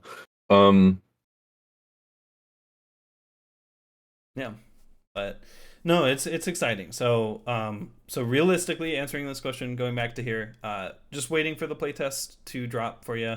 Unless you're very knowledgeable about like testing things on Linux. That's mainly the reason why that role exists. But yeah, I mean, we definitely love to see more Linux testers. Also if you're more active around the community, right, we can definitely throw a key your way. But yeah, it's really just a matter of being patient. Which I guess if you're a Linux user, you probably already are. Kind of have to be to use Linux. Yeah, I love it when Pulse Audio breaks. Oh, my favorite. Or the GPU drivers. Anyway, yeah, cool. So hopefully that answers that. We'll move on. Thank you, Frostyy, for that question. Disres asks, any plans to support NVIDIA Reflex low latency? Maybe. No plans for that. It's not. Is it DX? Does it run on DX11? NVIDIA Reflex. That's. I mean, if it works on Windows or Linux too, maybe that's the main qualifier with like adding kind of engine feature stuff like this. Is like if it's cross-platform, ideally. But it is NVIDIA GPUs only, I think. Yeah, I think the answer to this question though is no. There's no plans for it. Yeah, no plans currently. No cards or anything like that. We can make an issue on the game repo to look into, or even Stratosource engine repo. We can look into that. Evaluate it to see if it's worth it. I mean, what is it? Low latency rendering, low latency input. Input, yeah. It's like the GPU samples mouse directly or something. It's fucking NVIDIA. Plug your mouse into the GPU. Into the USB-C port. Basically. I don't know. It's really just a matter of investigating what it would give us. I think raw input 2 is a good kind of middle ground for that kind of like low latency input. I know it's heavily used for competitive gaming, but that's for clicking on heads where it's life or death. For our game, it's very rare when you want to snap to things. Maybe defrag if you're shooting something. Maybe Ahop if you're shooting something. Rocket jump, I guess, sticky jump. I don't know. Like there's not really a point where like it's latency in terms of like rendering input versus when like the frame is delivered or something. I have to look into it more. That's my rough understanding of it, but for now there's no plans. We would have to see if it works on AMD platforms. We can't just discard AMD. But we could support this as like an optional thing, and then if it does provide any benefit. Not on Linux. Okay. I mean, maybe. I doubt. Maybe we get that NVIDIA money. No, I'm just kidding. Throw some 4090s. Let's render the background faster. But that's the main thing. Is just we would have to. It's all about dev effort, right? And whether or not it's worthwhile and affects more than just a subset of users. So NVIDIA Reflex being Windows only NVIDIA users, that's still a good chunk of players. But probably the majority, but but it shafts at everybody else. When it comes to like, okay, you can't use it, or then on Linux it's not even implemented. It'd be if def'd out, which makes our code base messier and stuff. And so it's I love if def. Yeah. I mean, to be fair, nice. And I say this as a Linux user, I mean, like probably 98-99% of our players are on Windows. Yeah. If this was something that genuinely like gave a huge advantage to Windows, like when it comes to operating systems, if it gives a huge advantage to Windows, like I think we should do it. Yeah, I think absolutely. The problem with this is that I was just reading about it. You need like a 3080 and G-Sync and be on Windows, and it's like, okay. Maybe, well, I mean, or at least they're advertising it that way. I don't know if that's like the minimum specs or whatever, but like most people can't even do it. Damn. Okay, that sucks. Well, I don't know if that's the min specs or not, but I might have misread it. But okay. Yeah, I mean, but like if you don't have the whole NVIDIA setup, then you know how much benefit will it give? I don't know. Yeah. Yeah, so we'll just have to evaluate it. But yeah, well, we can look into it for sure. It's something we want to, because again, our game's going to be a high frame rate game. So like CS:GO, you know. So it's like if it is the source engine. Yeah, that's the other aspect, is it'll be added to our inputs and render stack, which is planning to be refactored inevitably. But I mean, source is already pretty dang quick. Yeah, for the most part. Yeah. Ours is heavier than like TF2 or CSS or whatever, but still, it's the source engine. Yeah, we still got a lot of stuff to strip out before we can really start to like look at how we would implement this as like a module that we could load, you know, selectively or something. So yeah, it's just something we have to look into, but not anytime soon. We can make an issue for it if you want to create one on the game repo. Feel free to. You know, saves us a little bit of time, but rather on the Strata repo would probably be better, right? Yeah, the Strata source engine repo. That would be the best place to put this. Could be worthwhile to look into, because who knows? That's the other thing. Who knows what other game ends up joining Strata down the line, right? A multiplayer game that would need something like this. So could be something to do. I don't know if Momentum will benefit from it though. Okay. Yeah. Cool. Any other input for Disres's question here? All right. Thank you for asking. We'll go ahead and move on to the next. Tazaoka asks, what are your favorite and least favorite parts supporting different movement text to Momentum on? Okay. I mean, Lumia, do you want to start off? Because I could start it off because I've done pretty much all of them except defrag. Yeah, no, I mean, you can go. Okay, so my favorite part is when they work. Yeah. Seriously, when they work. When you actually have a mode that feels great to play and just works, right? You boot up a map and you can just play it and enjoy it. That's the best feeling. The like ultimate feeling of like just work well done, job well done, right? Like it works. That's the weirdest part, is when you compile it and play it and it functions. That's coding in general though, but the least favorite part is making it work in the source engine. So that's the main thing. Getting a lot of the smaller details correct too can be for example, and this I'll kind of punt it over to Lumia here. Defrag, for example, runs on idtech like 2 or like 3, idtech 3, and it's not source. It's is it still frame based for idtech 3? I forget if they moved to ticks. Technically, but not really. No, it effectively has tick based movement. Okay.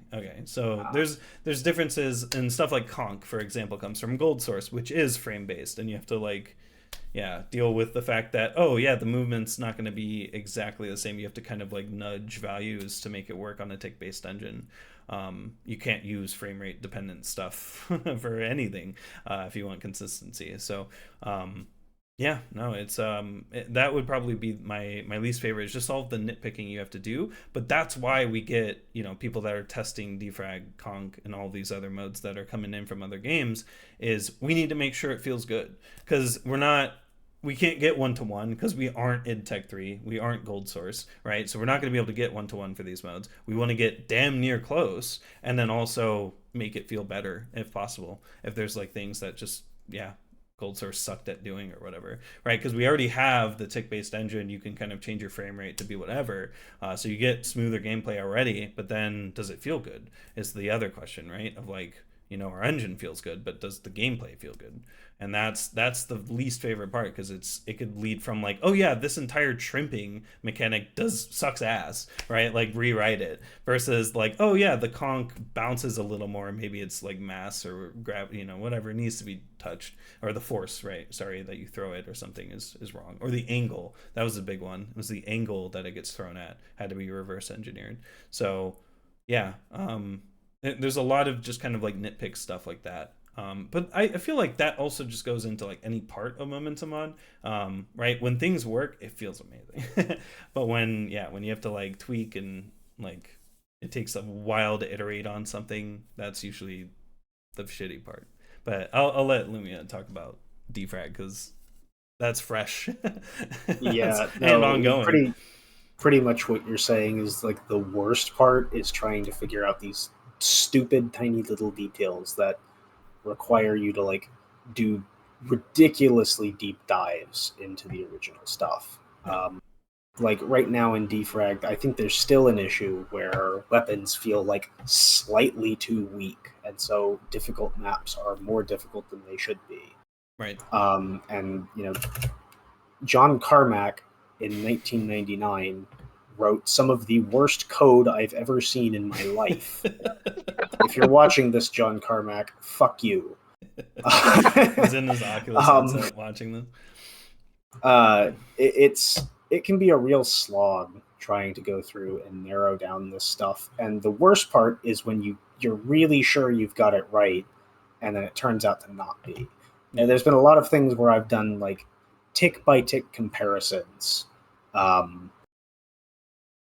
between Quake 3 and Momentum Defrag, and like they're off by 0.0001 units in some cases. So like in some cases we have extremely close, like tick by tick, nearly identical movement and collision detection and stuff. And then in other cases there's still stuff that's slightly off. And it's just really frustrating to go through and find stuff. Like, for example, I'll just give a quick example for this weapon code. If you look at the Quake 3 weapon code, you'll see that it uses the player's like absolute, like basically like the corners of their bounding box to calculate the distance of the player from the projectile. So like the far corner in one side and then the opposite corner on the bottom of the player. And that's pretty innocent enough. Quake 3 and Source Engine are similar enough, since they both derive from the same thing, that the equivalent functions exist in Source, except they've changed a tiny bit. You have to go look in a completely different file somewhere else, and you find out that Quake 3 rounds those positions to the nearest integer every frame. And so like the calculations between Source and Quake 3 are off by like half a unit, and that's causing problems. But that's not obvious at all. That takes hours of debugging to figure that crap out. Anyway, it's a lot of complaining. So the positive part is that it's really, really cool to see defrag in the Source Engine, because the Source Engine can just do so much crazy stuff. And I am really, really looking forward to people making like the best defrag maps visually that you've ever seen, and taking full advantage of all of our rendering and stuff. And for defrag in particular, I mean, I won't talk too much about it because I don't want to start a D-drama or anything, but defrag development is, let's just say, it's pretty slow. And so it's exciting to see that even though we are unfortunately closed source, which really is unfortunate, like we are a place where defrag is getting active development, and we have the opportunity to improve some long-standing problems. And while our gameplay is pretty much one-to-one, somebody asked me once, like, what's the point of doing momentum defrag if you're making the gameplay 1-1? Why not just play Quake 3 defrag? It's because everything around the gameplay in momentum mod is different, and I would say better. I mean, our whole in-game tooling and UIs and stuff, our level editor, our renderer, leaderboards, which are all centralized in one place, our multiplayer system, which is zero lag online movement, like all of this stuff just makes the game so much better. having a settings menu to change the CGAS values is like insane compared to what you have in Quake 3. Yeah. So it's just really cool to see.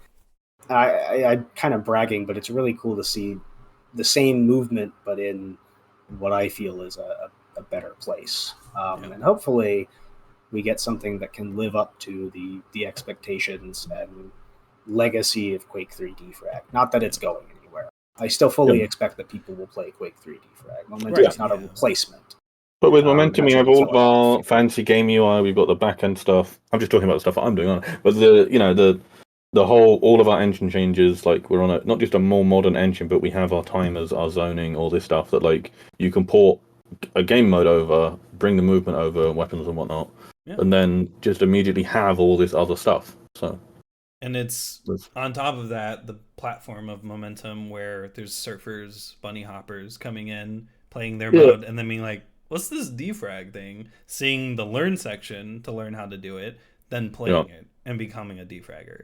So it's like a platform, a gateway platform for people to experience defrag, other than, oh, I would have never thought to download this game from 1999 to play this mode that, it's like there are boundaries, and I'm not shitting on defrag.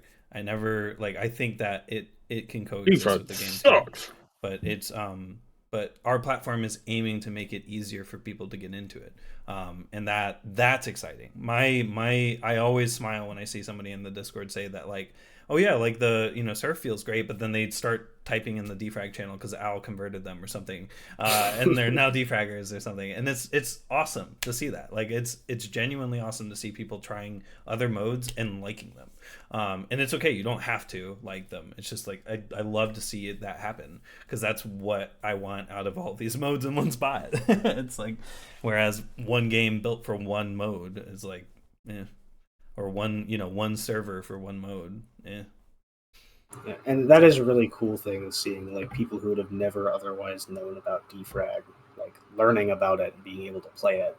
Yeah. And it goes the other way too. I usually Al's streams are like in the middle of me working, so I can't watch them. But occasionally I'll be able to watch them, and like he's doing War Cup reviews or whatever for like actually Quake 3 defrag competitions, and I'll see Momentum players who are now playing like original Quake 3 defrag. So there's cross pollination going there too. It's not like we're siphoning players away from Quake 3.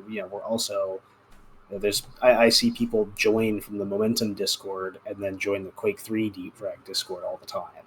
Yeah. So it's hopefully, I think that we'll have a symbiotic relationship with Quake 3, and hopefully we don't end up being like, hopefully they don't see us as like parasitic or something. Yeah, no. And thankfully nobody has told me to my face, at least, that they hate Momentum mod defrag and wish it didn't exist. Most defraggers I've talked to are actually very positive about it. So I think that's one of the best parts, is just seeing people have fun with the game and all the new stuff that the source engine can bring. Yeah. Yeah, it's a very exciting prospect. So it's the same for Conc. I think Mist reached out to me in DMs and talked about how he's just very happy that Conc is seeing kind of a renaissance with it being in the game, and all the new maps, all the ported maps from Gold Source with BSP convert, hopefully right when we get to that, like all the Conc maps from TFC, and then all of the old defrag maps ported over to BSP, or sorry, our BSP version. It's just, oh my gosh, it's really exciting, because it's like, again, it's adding this platform and making it zero barrier to entry to try it out. That's what we're all about. So then that is a gateway drug. It's more of just like opening the gate to everyone. Yeah, I do feel like Conc is kind of the best example of that, in that like not many people were playing Conc, as far as I know, just because it's TFC, not many people play it. Right. But it is like a really solid mode, and who knows how long those servers would stay up, and then so it's bringing that to more of a popular audience here. So or more. I think a lot of TFC players would agree with me if I said that TFC didn't really get the sequel they were expecting. Yep. I don't think there's actually that much overlap at all between the TF2 and TFC player bases. So it's kind of cool to see a new game in Oh, shit, 2023 we gotta that actually play Conc. it's not it's not okay, you know, a Team Fortress game, but it is Yeah. kind of following on and bringing new stuff to at least part of the Team Fortress Classic community. So that's pretty cool. Yeah. Mhm. Oh. Hopefully that.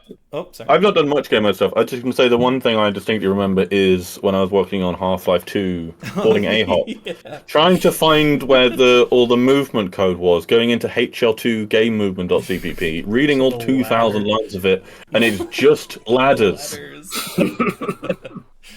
Sounds Yeah, about really right. make sure the player's on the ladder. Yeah. It's the product of like a programmer and a QA tester getting drunk one afternoon and just like coming up with whatever that is, the Half-Life 2 ladder behavior. Yeah, the Ahop movement edition was very easy because that's actually was the base movement of like me and Wayzone did a bit of it and just like and then did it really badly, and you came and like did it I think in an evening, like a something weekend like that, almost, or a weekend or something. Yeah. Mm-hmm. Yeah. But yeah.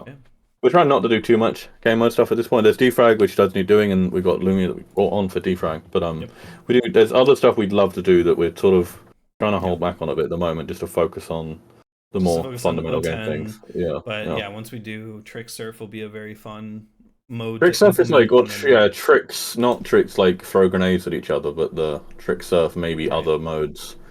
There's so much potential there, and it fits in with a lot of our existing systems quite well. But it's a bunch of work on top. Yep. So we're getting the core stuff done, and then we'll work on tricks.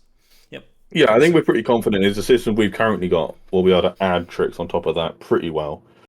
Slightly some stuff that's different. We might have some like whole separate DB tables for some things, just because it doesn't really fit in the kind. But that's fine. Like we can make it work. And I'm really looking forward to seeing that trick stuff for like the multiplayer side of it, because it's just it's better to like play on some big open map like Skyworld or whatever. There's a ton of people in lobby than like everyone on one like stage surf map. Yeah. I think Trick Surf and other trick modes have so much potential. Like, and KZ we do want to do as well. Like, and parkour. Parkour has so much potential just because it's probably going to be the easiest mode. Yeah. The most accessible. Yeah. Not even just controller friendly, but like you don't need to like know how to air strafe that much and stuff like that. Combat surf we're never doing because it'd be laggy and shit. But Trick Surf, Trick Surf could be so good. And I want Trick Surf just because I will play the shit out of it. Like Great River Extreme, I'm gonna play Great River Extreme so much. Yeah. Hopefully we see Combat Surf in CS2. That's probably I could even imagine putting up my own like Combat Surf server and playing on that in CS2 because Combat Surf is genuinely so underrated. When I was a teenager, like I used to play Great River Extreme. It was my favorite map. I played that so much. Just going around shotgunning people on surf ramps and stuff. Not with like the no spread stuff. That's no fun. That means you just shoot people out of the air. Anyway, I'll shut up. But well, yeah, we'll move on. But yeah, so there's modes that are going to be coming down the pipeline. Just tying it back to the discussion, there are going to be modes that are going to be coming down the pipeline. KZ will be a fun one. That'll be making sure that again the same pipeline of making sure that feels good. We definitely have people in the community for that, but it's just a matter of dev effort.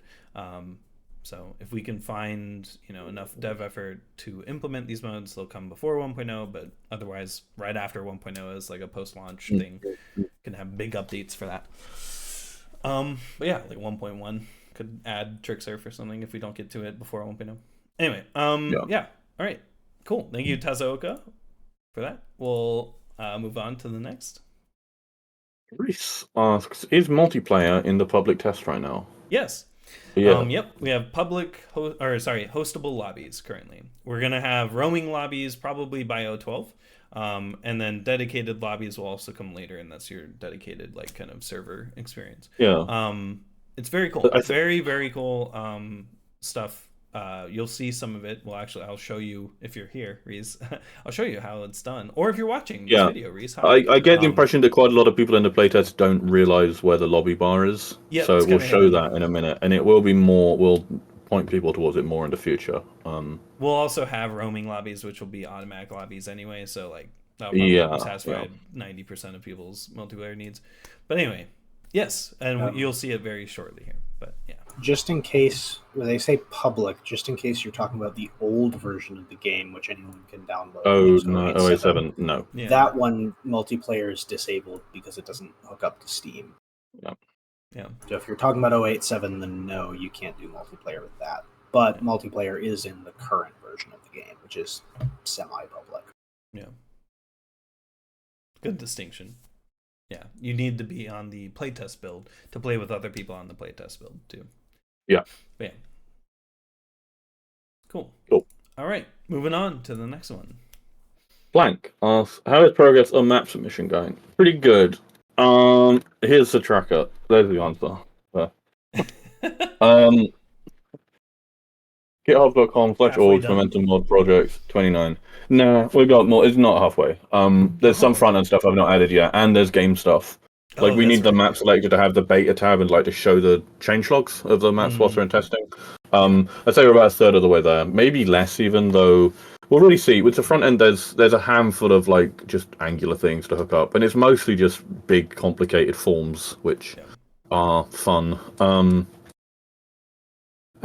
It's not too bad. Yeah, the front end stuff we'll see. There's bound to be stuff I've forgotten about on the front end that we'll need doing. The endpoints for it are basically all spec'd here, and the endpoints are about 2/3 done. So back end code.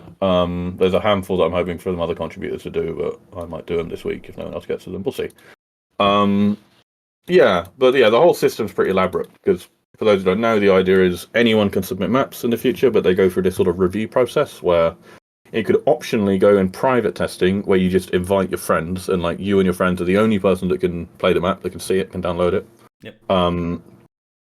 And you can like review the map in all these stages. So it goes from private testing, then when you're done with private testing, you like move it onto content approval, which is some reviewer looks at it and basically checks for like textures, assets and stuff we don't want, basic things. That's usually going to be pretty quick. They'll also point out any really glaring issues, or if the map is just awful, like they'll say you need to go and work on this more, like, or you need to learn how to use hammer, but then we have public testing, which will be in like the beta tab in the map selector for everyone, and anyone will be able to play the map. It should have leaderboards, so they'll get wiped when the map's about to go live. And the leaderboards will probably be a bit weird because the maps will update and we'll probably keep the same leaderboards, or maybe we'll wipe them every time someone pushes an update. But basically, like throughout, yeah, I think so. Yeah, have a history. We could probably have a history drop down. I don't know. No, I don't think so. Well, I think there'd be some weird relationship we'd have to do in SQL to get that to work. But maybe. Yeah. Actually. Yeah, maybe we could tie it together. I've not given it that much thought how the leaderboards are going to integrate. To be honest, it's one of the few things on the back end I've not fully spec'd. But then so you go through content approval, then public testing, and then anyone in game can give like reviews. Is the idea, and basically reviewing is like kind of like we're just doing on GitHub and GitLab all the time. You just say like bugs report bugs, give suggestions, whatever. The mapper doesn't have to like acknowledge like the reviews made by random people, but we kind of want them to give some acknowledgement. But then moderators and map reviewers, which would be a special role that people would apply to, they can like point out like glaring issues that need to be fixed, and we'll have some guidelines for like certain ways that like sounds need to be laid out. Certain textures you can't use. For instance, like you won't be able to use copyright textures. So Minecraft textures will point people towards some like CC 4.0, whatever. Some of the usable Creative Commons like licensed texture packs or whatever. You can use those. Existing stuff will get batch replaced. We're not using Minecraft. We're not going to allow full Minecraft text, I'm afraid. We've been talking about it literally this afternoon. Will map approval be objective or subjective? Well, it's hard to be completely objective, but a bit of both. Yeah, the reviewers and moderators will be aiming to give the more objective stuff, the things that are just rule breaking, copyright breaking, whatever, or things that are just technically completely wrong, like your entities are clearly like a complete mess. Or if you're making a surf ramp that's like full of holes, or like you get stuck on constantly, if you somehow manage to make like the Surf Classic Stage 4 laggy ramp somehow, which actually works completely fine in Momentum. We tried that the other day. It'd be funny if someone could make an actual laggy one for Momentum, but yeah. So some of that more objective stuff will get pointed out, and we do want to have some like basic quality control. Partly because not every map gets ranked, right? Some maps will be unranked, which means like it will have a leaderboard, but you won't get rank XP for it. So players that are trying to like get a really high like overall game mode rank won't gain anything from playing that map. So it will probably get played a bit less, and it's sort of a signifier that it's like either a bit gimmicky or just sort of low quality. Yeah. But what we'll try to do is if you can suggest as you submit your map that you're aiming to get this track for this game mode ranked. That's one of the harder components. I have to make an Angular soon. Can't wait. Where if you have said you want to get your map ranked in like the main track ranked in Surf, for instance, like the reviewers will give you some feedback being like, this isn't good enough to get ranked, but maybe if you do this, it might be ranked.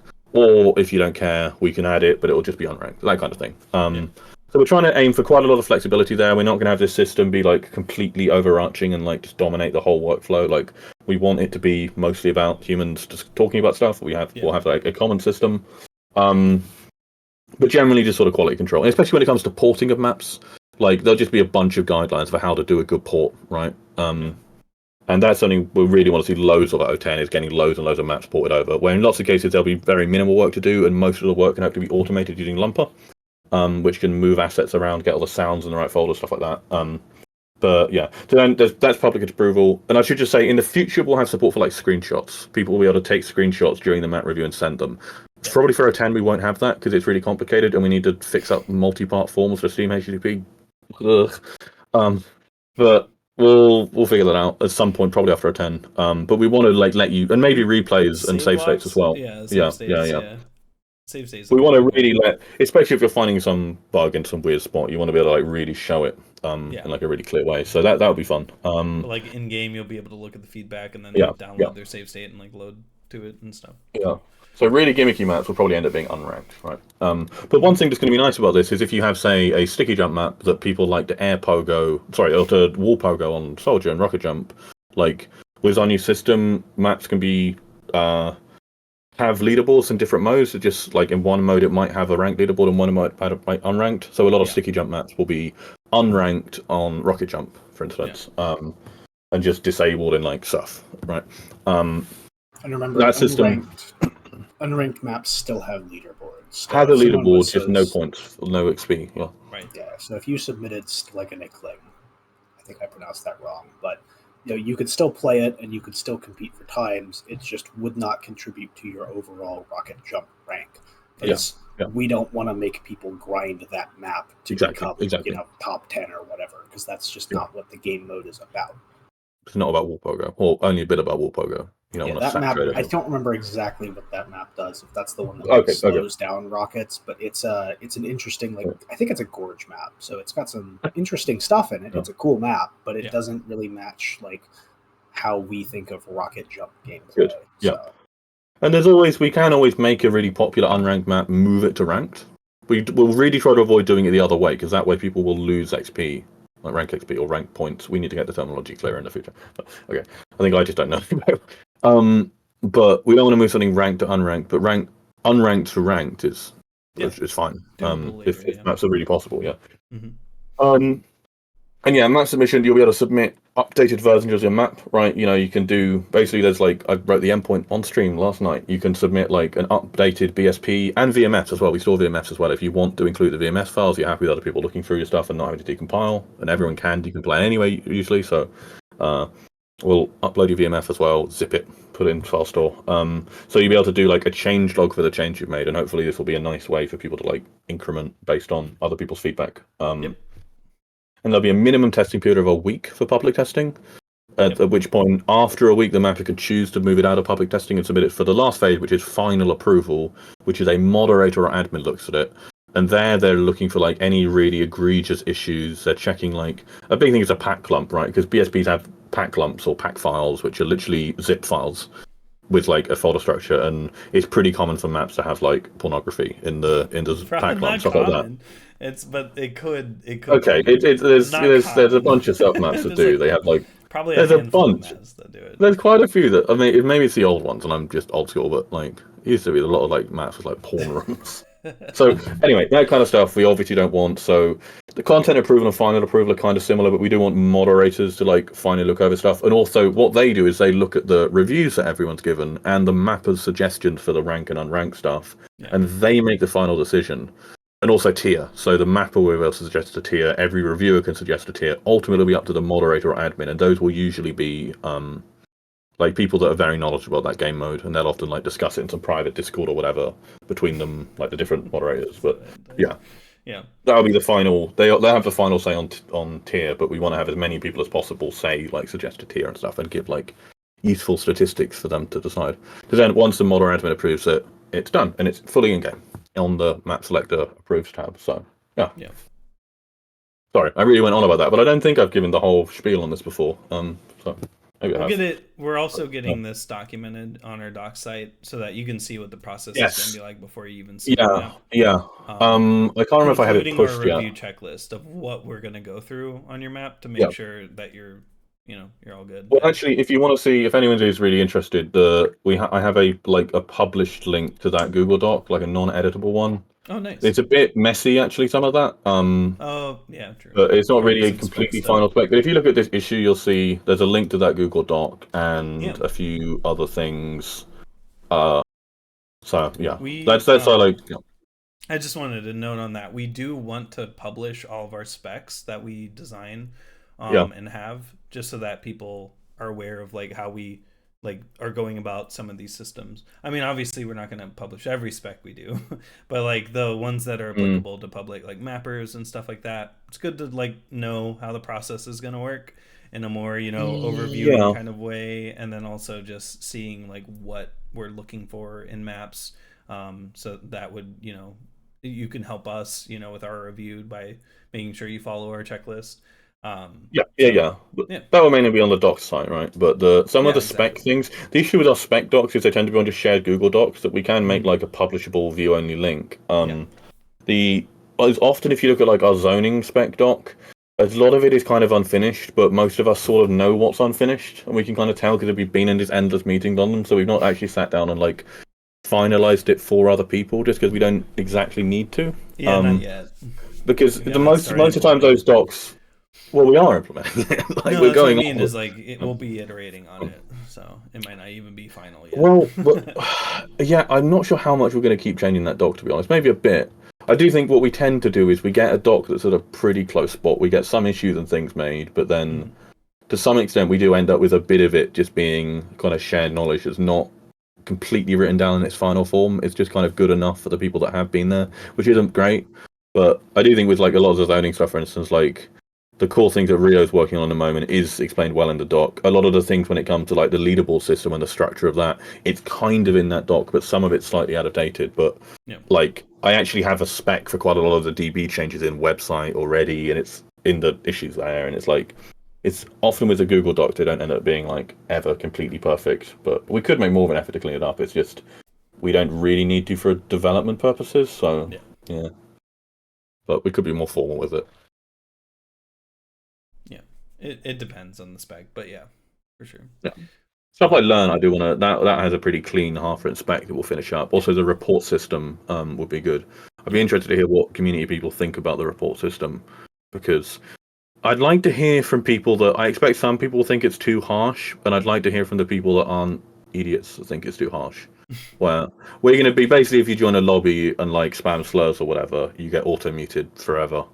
Is roughly gonna be how it works. So, like, I expect some people will be upset by that, especially the people getting auto-muted or whatever, but just because that will affect you in basically the entire game, besides maybe dedicated lobbies that have a setting to disable it. So, like, we're going to have some say, like, as the central game, how some of the community behavior works. I expect some people would like it to be more sort of specific to, like how existing servers do, where they have their own rules and stuff, and I guess we can do that more with dedicated servers, but basically, I mean, I do intend to be a bit of a bitch to like all the people spamming slurs in chat. So I'd be interested to see if anyone thinks it's too strict. But yeah.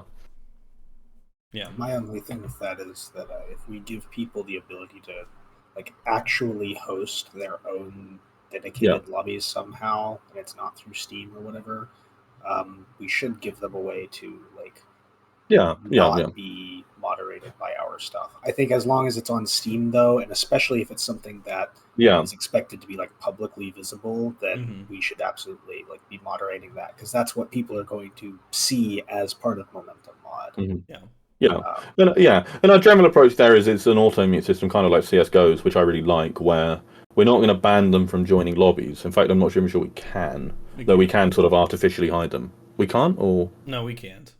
What we can do is we can add extra data to the player data, right, and say this player's like muted, I think, or we can have you fetch from our backend their profile ID, and if they have some chat ban or whatever, and if so, your client is not going to show any of their chat, that kind of thing. And so generally, like, if you want to just get, especially because lobbies are going to be quite big and like people aren't necessarily like saying hi to one another or whatever. Like, personally, when I'm playing like 5v5 CS:GO, right, like I don't unmute the people that have the muted things because they're normally toxic. Especially if they're on my team, I don't want to hear my voice because they're probably arseholes. And so that kind of system is what we're sort of aiming for Momentum, of just like, if you're regularly toxic and you get just basically several reports that all of different people confirming the same thing, we can't really like send the chat messages, partly because there's a privacy thing there, and it's also very hard for us to trust that the chat message someone said is actually what they said. I don't think there's any way we can confirm that via Steam. Maybe I don't think so. But generally it'll be our own thing for that. Drafted. Yeah, and I think generally we just want, if there's multiple reports of someone doing that in like different cases, and but we can have human moderation there. It'll be humans looking at those reports and being like, oh yeah, this person seems like they're doing this, and then they get the chat ban. And anyway, that's something that would be good to get a spec for, because it's very community orientated. So it'd be good to have other people comment on that. So I would like to start implementing that question. So map submission's going well. It'll be in by 010. We'll have a branch for you to test out, like the new API with map submission. So lots of API changes, but so really exciting stuff coming down the pipeline. But, all right, thank you, Blink, for that question. We'll move on to the next one here. Before you move to the next one, I gotta say I have to sleep. So good stream, everybody. Yeah, I'm gonna sleep. I'm dying. Okay. No, that's fair. That's fair. Have a good night. You can use the ASMR podcast as a good way to fall asleep. No. But good night, happy. But all right, we'll move on. We'll move on to the next one here. I think it's our last asked question. It is, Samuel asked, will there be Fortnite building game mode in the finished release? No. Not really. No, actually, I've already got it fully implemented. It's ready to go. Next update. All right, next update. Let's go. Wait, but what about the finished release? Like 2.0? Yeah. Honestly, Ninja 50 might have done it already. Yeah, there was one more question in Q&A live. It was just asked again in chat. We can address that. Yeah. The question is, will you host official tournaments organized by the Momentum team and possibly crowd-funded prize pools? Yes. So we wanted, I really want to focus on mapping competitions. I think that paying mappers for maps, or at least a contest around mapping, and getting some new maps for the game is amazing, especially with the scope that Momentum has now, where we could do subcategories for each game mode or things like that. Like, there's just a ton of opportunity there for even just mapping competitions. I think that that's really exciting. I know that not everybody maps, and obviously there's like the really popular or like really good mappers that would probably dominate in these, but it would still be a great way for people to get into mapping for Momentum, and then also just kind of like getting themed maps. We could do things around our seasons that we're gonna have for our leaderboards and stuff like that. When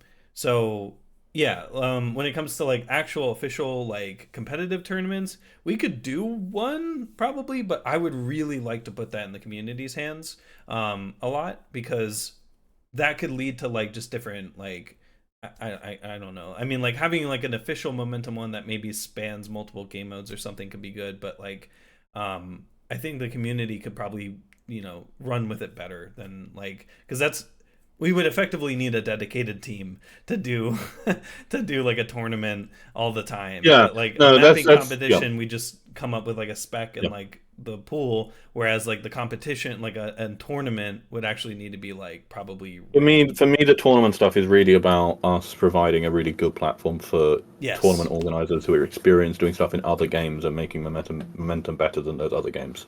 Exactly. Like, tournament organization takes so many other skills that we don't necessarily have. Like, it would be great to have involvement with, but what's I think really important for us as developers is to be ready to listen to the organizers and give them something that we can help them with and get, spectating stuff working well. Maybe event stuff hooking up to OBS, API calls maybe to backend, I don't know. That kind of thing where we can, I think, be most helpful than us trying to do loads of organizational stuff ourselves. We also discussed this quite a lot in the last Q&A. So if we you're did, curious about some of the other specifics, definitely go check that out. All the VODs are on the YouTube channel, because I think we talked a lot more, especially in relation to like having hidden leaderboards and things like that, potentially for defrag and also just for competitions. But I think that making the game really good for other people to host competitions on would probably be a better use of our time than trying to host competitions ourselves. Yeah.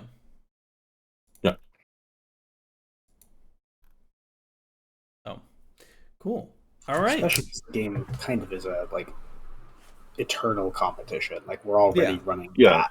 So we're already doing an asynchronous competition all the time with our leaderboards, but it's a matter of like organizing that, running that, show running, the prize, stuff related to that. We can offer the platform for, verifying runs, for, making sure that it's all fair, but the actual event would probably have to be done by people that are more trained for it.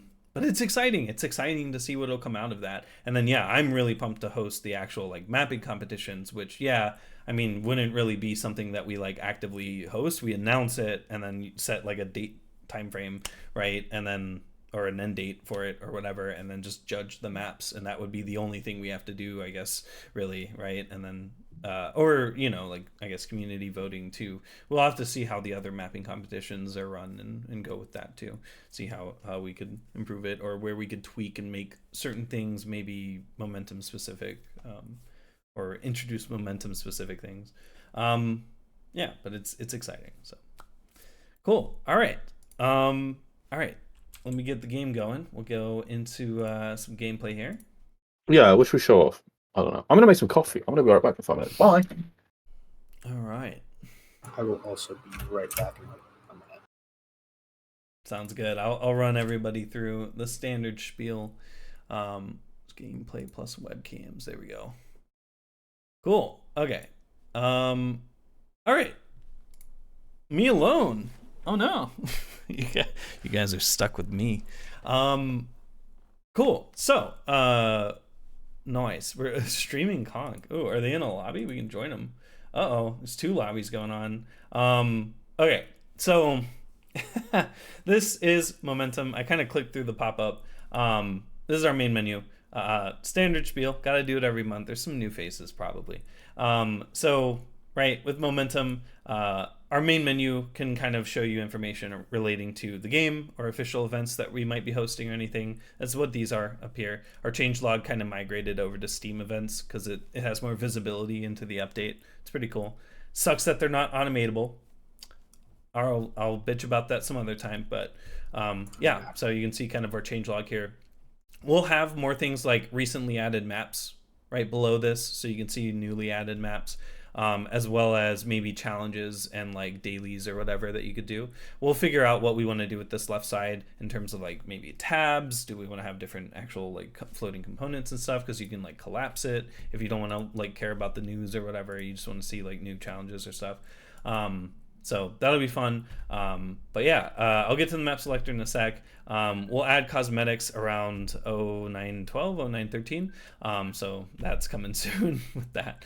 But the learn section, I'll start with this, right? We want to be able to guide people into playing these games.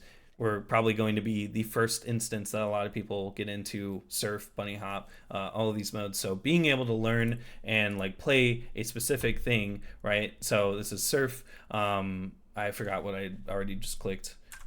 this is strafe around floors. So you got to strafe around like these things as you fall down. I suck at surf. Thank God I'm learning how to do it. But yeah, so like you can strafe around there, and that's like a component that you can do to like learn how to do key things inside of these modes. So learn is very important. We only have surf, bunny hop, sticky jump, and I think defrag. Are the only ones currently. We plan to have all of the supported modes for 1.0 basically outlined, if not, all of the core mechanics outlined in here, and then there will be, progress tracking and stuff for it, so you can keep track of like the stuff that you've tried and learned. Settings menu, very basic. We have full control over it. You can search for things, right? Like it's very nice. Our settings is going to be evolving over the updates as we add more and more things. So we'll see how that goes. But yeah, we have full control. You can see kind of like descriptions of things.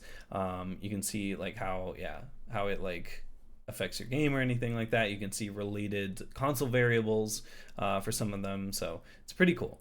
Yeah, and then that moves me over to here. So we'll have notifications in the game. They aren't currently implemented, but you'll be able to see things like, hey, you were invited to test a map, or hey, somebody beat your rival, beat your PR or something. Things like that. Anything notifying here, anything that you follow. If you follow a mapper for their new maps that they added, you can get a notification for that. Stuff like that. We want to have in game as well. We will have a profile tab. All of the stuff here, you can see kind of just the units that you can gain from cosmetic XP. You can see your overall cosmetic level, right? That's just how much you played the game. You get XP from just basically playing the game, beating new maps, beating your PBs, stuff like that. So pretty exciting stuff, but down the line towards 0.12 and stuff like that. And then yeah, that leads me over to the lobby tab. So it's pretty cool. Lobbies are a way to play multiplayer in Mod. You don't have to join lobbies. That's what also distinguishes us. You can be single player if you want to be alone, or you're streaming or whatever. You don't want to deal with disrupting or disruptors. You have the opportunity here to kind of opt into multiplayer. So with this, right, you can host your own public, friends only, invite only, up to 250 players in one lobby. We have not tested that, but that is Steam's limit. So we'll see if that ever actually happens. You can see Natan opened a lobby here, and I can go ahead and join it. And you can see gamers in here. You can like even chat to gamers, and you can see when gamers are typing and stuff like that. It's pretty cool. It's a very nice layer on the game, because again, we're not a multiplayer server game like KSF the game or whatever. We're a standalone game that has optional multiplayer, so it's like a layer on top that you can opt into. You can chat across maps. You can probably even eventually voice chat across maps and stuff like that when we add that. So realistically, our social features are still there. It doesn't have to be a lonely game, but it also isn't a dead game if it's just you playing it, if that makes sense. So, right, so you don't need a multiplayer server. You can play whatever map you want, whenever you want, with other people. It's pretty cool. So we'll go and play Conc, because somebody actually redeemed the please actually play Conc. I think it was Tuplas. What's your player? Yeah, let's see. Let's see here. So let's pick up a map. So this is our map selector. It's very important that we have every map that you can possibly play in the game all in one spot, because there's gonna be thousands of them. So being able to kind of filter for exactly what you want is very important for us. You can see that there's unranked, ranked, and beta maps that need testing with the specific filters that you have. So it's important to be able to you don't want to play tier 10 maps, so you can drag this down and maybe I'm like a tier 1 through 5 conquer, right? So now I'm only seeing tier 1 through 5 conk maps. We're gonna make the map selector a bit saner soon. Yeah, yep. And so you're not gonna be able to select multiple modes, which nobody does anyway. Right, yeah. So it's important to be able to see everything in one spot, but also have the filters in place that you can play the things that you want to. Down the line, we're also going to have playlists. This is kind of like the mapping gauntlet, if you've heard of those, where you can chain maps together. We'll have built-in UI that kind of shows you a gauntlet run and stuff like that, but they'll be called playlists, because it's a list of maps that you can play. And then yeah, it's one click to basically download any map, right? So you can just download it, and yeah, takes like no time at all to download, and now you have it and you can play it as long as you want. When you first play it, you also download all of the zones and all of that data, so that'll be cached. If you're offline, you can play it. You cannot submit runs from offline though, even though we all are the caching technically is changing as well. Even though we're technically you know, a multiplayer-less game, we still require you to have an internet connection to our servers for like anti-cheat and stuff like that. So if you're fully offline, we can't trust the runs you're doing. You know, like there's data we have to collect in real time to validate. So that's the only downside there. But well, currently it's not real time, but it probably will be. yeah. Currently it's not. Okay, cool. So yeah, we can play some Conc maps. Let's see. I'm on Conc Drive, which is a tier 3 that I think we can beat. Conc Drive. Oh, okay. Yeah, let's do it. It looks fairly easy. Yeah. But yeah. I wish you'd stop showing off the map selector. Thanks, because every time I look at it, I realize like how much stuff we have to improve on it. Like the filters at the moment, the tier bar is so long and it's all wonky, and that's my fault, completely me. But yeah. It's going to get a lot. The map selector is going to get a lot nicer. Also, it's going to be faster because we got a clever idea for how we're going to store map data. Not the map files themselves, but all the metadata about them. Yeah. Where it's basically going to be one really big file with all the data in, and you just download it all at once. Oh, shit. Because it's going to be way faster and saves us like a ton of SQL joins. And yeah. We're not just spamming Postgres for every user. Yeah, and that's the benefit, right, of being able to kind of oh shit, we go up and over.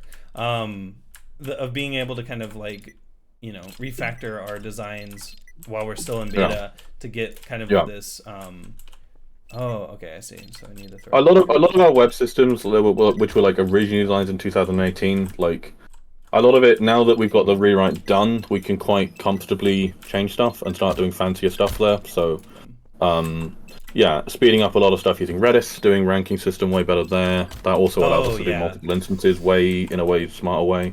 Yeah. So Redis is going to be really interesting and speed up a lot of stuff. But like the map data, like rather than just you send a query to the backend and it pulls a bunch of stuff from a database table of like potentially thousands of maps. If you want to like, we're never going to give you a whole list of 1,000 maps via that. But like it essentially means like every time you change your filters or whatever, you're sending new HTTP queries to the backend, which is not too bad. And we can just optimize that stuff to be faster if we need to by not using Prisma. We could write it over SQL, although I'd rather not because there's so many joins and complicated things. But what we can realize we can just do is we'll literally generate like a JSON file with like all the info for every map, including the zones, which we can like compress, store on our like S3 like cloud storage thing, and you just download it when you launch the game, like if you have a different version of it, which is like a single tiny HTTP request. So this is all sort of nerdy stuff, but I'm really excited for this because it simplifies our stuff so much. As I was talking, you caught up with me. But yeah, that is a good point because yeah, like we are only really designing the system. Like the original backend was designed as like a school like senior project, which now is good and could probably work if we weren't gonna have like tens of thousands of maps inevitably, right? So okay, this needs to new backend lets us do like what we can do is the really complex DB queries and stuff. We still use Prisma for, which is really versatile and makes queries really easy, but then the stuff we need to be fast, we're being way smarter with. So like some of the stuff in the rewrite is actually like pretty easy for people to contribute to and understand, but then some of our stuff, the stuff that's going to be really complicated, will be we can be clever with. So yeah, I'm not dropping fast enough, I think. Okay. I'll get it. But yeah, so you can see I'm in this lobby. Tom is in the same map, so we're networking each other's positions, but it's not in real time. Like it's just basically networked like as we get it. We don't synchronize. Yeah, we also got regular. But yeah, so like you can just kind of like hang out with people on a map and see them play, and it doesn't affect you. Like it doesn't affect your gameplay because it's still not ping dependent. because it's just we're not synchronizing game state. We're just networking. Oh hey, I'm over here now. Oh hey, I just threw a sticky bomb or something, or a conch or something. So yeah, so it's like a nicer way to do. We still have that multiplayer. It's the best of both worlds. You still have that multiplayer, and you can enjoy the single player-esque experience of it, but you cannot play. Oh no, it was so close. You won't be able to play modes that require you to be synchronized with somebody else. So like combat surf or tricks with a Z, where you have to throw a grenade on your partner's head. We really can't implement that because we're not synchronizing game state. So that's the only downside to it. But at the same time, you start to think about what momentum is, and like all the other modes we have, where it's single player focused speedrunning, right? Or single player speedrunning focused. Why is that not boosting me? I'm hitting the teleporter too quick. Damn, so close, so close. Oh, I think I've got the better audio now, so I can like turn your conchs off. Yes. Oh yeah, that's right. We have settings. Stupid beeping thing, like Bray did all the work for it. Basically, we just didn't update the UI. Yeah, no. Like, weapons, you have like player weapon volume and overall weapon volume. Where like if you want to turn the ghost one down, you can like turn overall down, and it will turn your volume down and the ghost down, and it is horrible. But that's just because the UI is set up that way. But now, or in the next update, which is probably out on Monday, Tuesday, whatever. It's better. It says you have like a ghost. Oh slider. Come on! That was so close. Yeah, you can see everybody struggle on the same conch jump. It's very fun, and like tournaments and stuff. It'll be really cool to like see this. Probably we'll have like a privacy mode where it's like you can hide all the other people. I mean, definitely, yeah. Like we'll have modes like that. So if you want to just focus on the jump that you're on and not have people that are trolling you in your lobby, like Yeah, I mean, well, I think what we'll need to do is like opacity of other conchs and stuff like that. We don't have yet. Yeah. Well, I mean, I thought we're just easy. We're just straight up not even gonna draw them unless you like spec or something, or we won't show the panels. I think there's something like that where it's like we don't show the timer panels unless you spec. There's like we can still have the effect of like the conchs being thrown and like blown. Oh, the timers are awful. Yeah, I think the timers we should just get rid of completely. But the actual models, like I think we should just turn the opacity down. Yeah. Or just have a slider for like ghost model opacity, and that should affect like rockets and. I think it's probably easier to just have the one slider and convar that just does the ghost, like the player model and the weapons. So like the conch thrown and the ghost model. Just turn them both down. Damn it! Yeah. Ghost conchs will be a different color. Well, the thing with stuff like ghost conchs is those will eventually they'll be different colors based on the cosmetic settings, right? We're going to let people change the like blue highlight thingy, and that can affect a bunch of stuff. So like you can have your like how you can set your current player model to be like an orange triangle or whatever. You'll be able to set it to your player model will be the momentum player model, but you can set the little blue lines on it, and you see it on the conch as well. Those can be like orange for Nick if you want, Yeah. That'll be like the most basic like player customization we'll do. So you can't do anything super obnoxious, like make your entire model green, like bright green. Yeah. Like the TF2 hats or whatever. But the like little trim on the player models, like and that's super easy to network. It's just like sending like a single hex color. God damn it! What? Okay, hold on. Let me check that out again. What is this? I missed it by a little. How the? Okay, you have to curve over here and then walk across. Okay, that's good to know. Fucking. God damn it.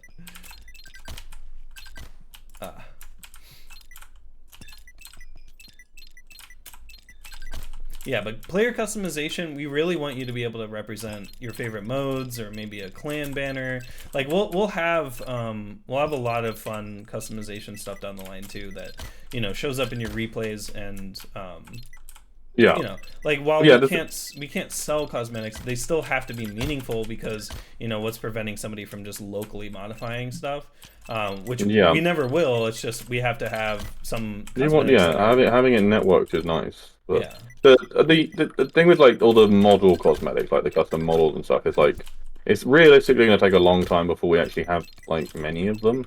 You know, like just because we don't have like Ethan working on making cosmetics full time right now. Like we can maybe get more community people like working on cosmetics before 1.0, though I doubt we'll get that much. Oh, why did I curve? I would have landed. Whatever. I like killed my speed. Intentionally beefed it. What was that? Alright, whatever.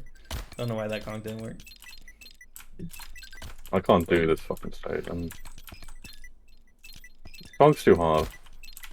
Why do we add Conc. I guess I haven't really talked about the mode. This is Conc. This is the Team Fortress Classic mode. You didn't normally have the Conch grenade in your hand. You were playing as either medic or scout, and it would be a grenade that you would just emit from your fucking like chest.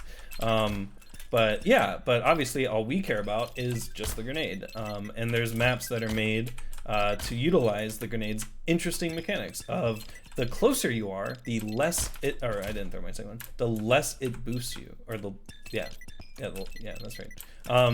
You have to be basically, oh, easy? No. Okay, so that does teleport back, I was just curious. Big troll. What the fuck? So yeah, so realistically you have a set timer of like 3.9 seconds, I think. And you have to maneuver the map based on the conchs that you prime and hold in your hands, like how I'm currently doing. Easy skip. Fuck your bridge. Alright. Oh, this is fuck. Okay. Alright, I guess I'm juggling. I cannot do this fucking mode. It's too hard. No! I beeped it. I have not really triple juggled or anything yet. Or not triple, just juggled. So this is juggling where you have to use your down... Oh, no, that wasn't enough height. You have to use your downwards speed just the right way to throw the next conch. Oh, wait, okay. I could have handheld that. What? Okay, never mind. Lobbies also have paint. This is a feature that's also in most servers. I wonder if we can make paint less obnoxious. Yeah. Oh, fuck. So it's pretty bad.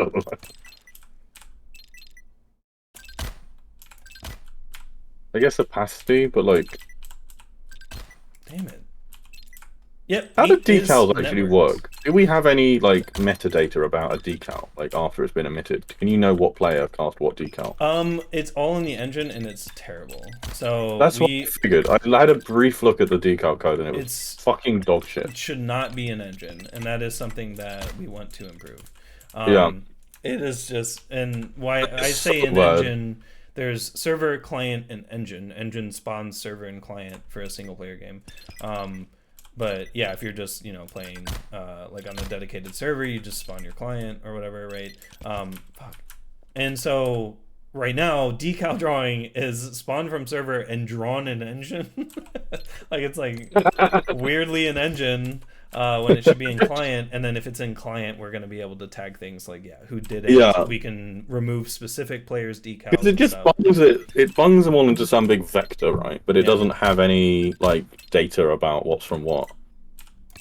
That would be well worth refactoring. Just because paint is like actually like we don't play momentum that much, to be honest, and like especially the multiplayer side of it. But every time we stream, like paint is like a really big deal. Like it feels like this really big feature, but we like not really touched paint in years. Fucking timing. Yeah, paint is part of the decal system. Yeah. And also, so are the like explosions for like rockets and stuff like that. Yeah. And it's just like we want to be able to fade them out over time and like stuff like that. Where it's like there's things like we want to do that we would have to edit the literal engine code. Yeah. How big is that refactor, do you think?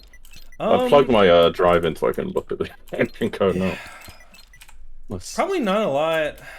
I'd like to be optimistic. It's probably not that big.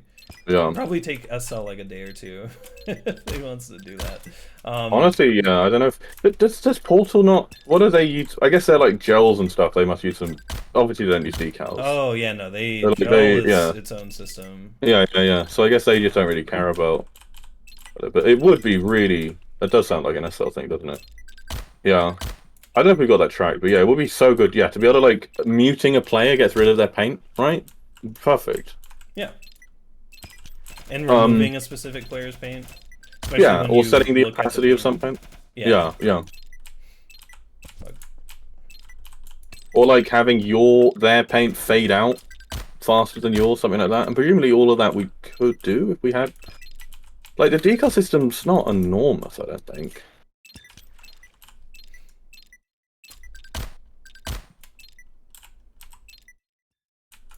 So when you start to, it's when you like are about to start falling, you have to drop it. Damn. Because the conch is also affected by gravity, I think. So like you have to see like that, because then you're falling at the same speed and you have it positioned correctly. That's the other one, is you have to have it below you, otherwise it's not gonna do anything. Like so right here, drop. Oh no, that's too fast. See, I was still kind of in my peak, my apex. There we go. And then now, there we go. Do we use WAD files anywhere? No, fuck! I let go of it too early. I could probably handhold that. WAD files? No, that's a. Yeah. So I think I could tell how old decals are. Yeah. And there's a reason, because I think the engine spawned from the Quake code, right? That used to just have everything in one UL and like. But that source. Single player games use so many decals all over the place. I guess like when you just have a single client. That's like not enough speed. Okay. I need to get. Are sprays decals then? Presumably they are, right? But I feel like I guess the spray system is from like that's in sprays. Portal, Yeah, right? Yep. Sprays are decals. Yep. But it also, I think, used its own. Oh. Yeah. It also used its own. No, I didn't let go of it too heavy. How tall is that jump? Oh, that was no. Fuck off. That was almost it. That was almost it. I'm gonna beat this. I feel it in my butt. Oh wait, no, I gotta do this. So I've given up with this map. Just reading. Yeah, it's yeah. Damn. I don't even. Fuck.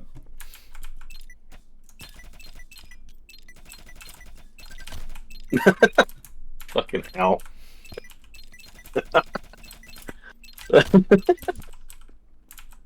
This is so ass. Yeah. But that's the thing, is like we have access to this code, we just need the developer capacity to actually edit it. Yeah. Did this work? Oh my god, I'm a god. Okay. That was fucking sick. That was like task perfect. What's up, Illusion? How you doing? Yeah, that was actually nuts. Alright. Yeah, I mean it's there's a reason Valve don't like Source 1. They like there's so much gunk. Fuck. That... Gotta get better with the apex throws. Alright. Yeah. Will Manifest require maps to disallow backward progress? Can't you just do that with triggers? Or do you want to do it within the zone system? I could have handheld I feel like...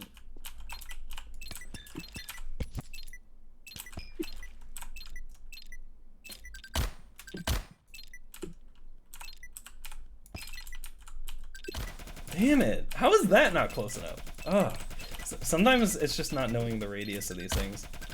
Oh yeah, if anyone has opinions on triggers, go say them, because we're refactoring all of them. No!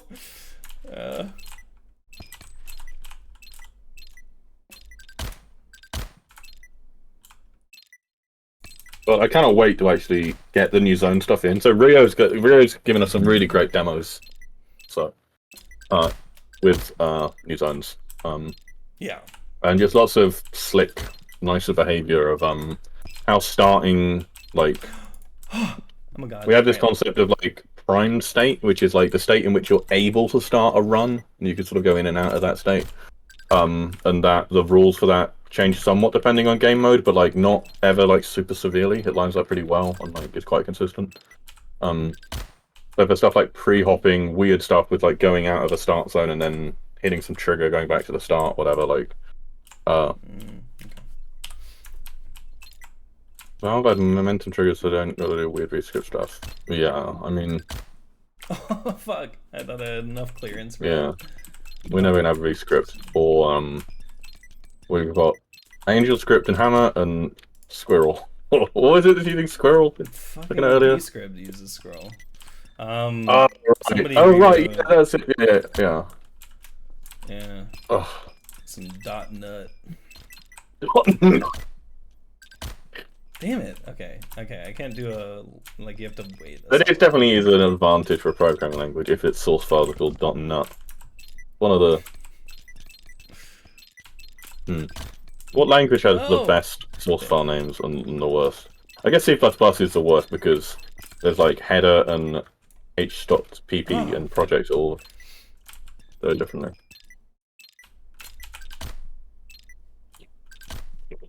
Oh, easy. Okay. All right. So you got to go down. So you got to throw a conch down. That's what this person's doing. Okay. Oh my god, it's a drop conch, but like it goes. Oh my god. All right. Is that blank? Are you trying this blank? Yeah. Okay. Wow. Okay. So you have to throw it down, then drop conch all the way over. Okay. I'll try my best.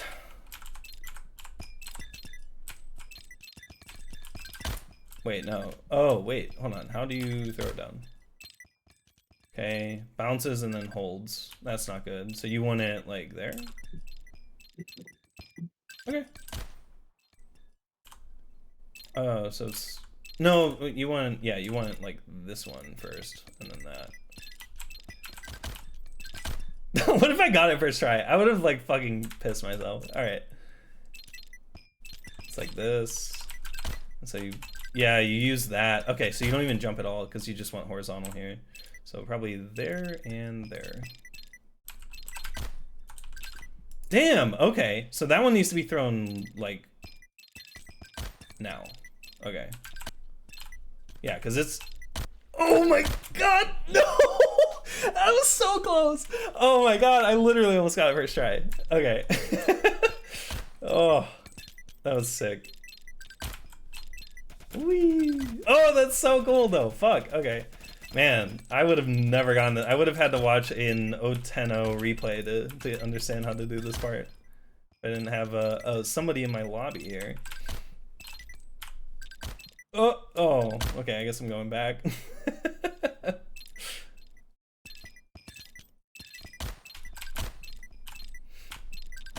Oh.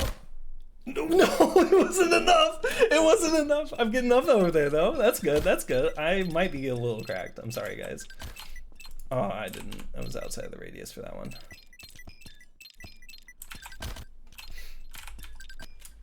I have no idea where my conch went there. We will improve how the conchs like behave and look. Ooh, ooh.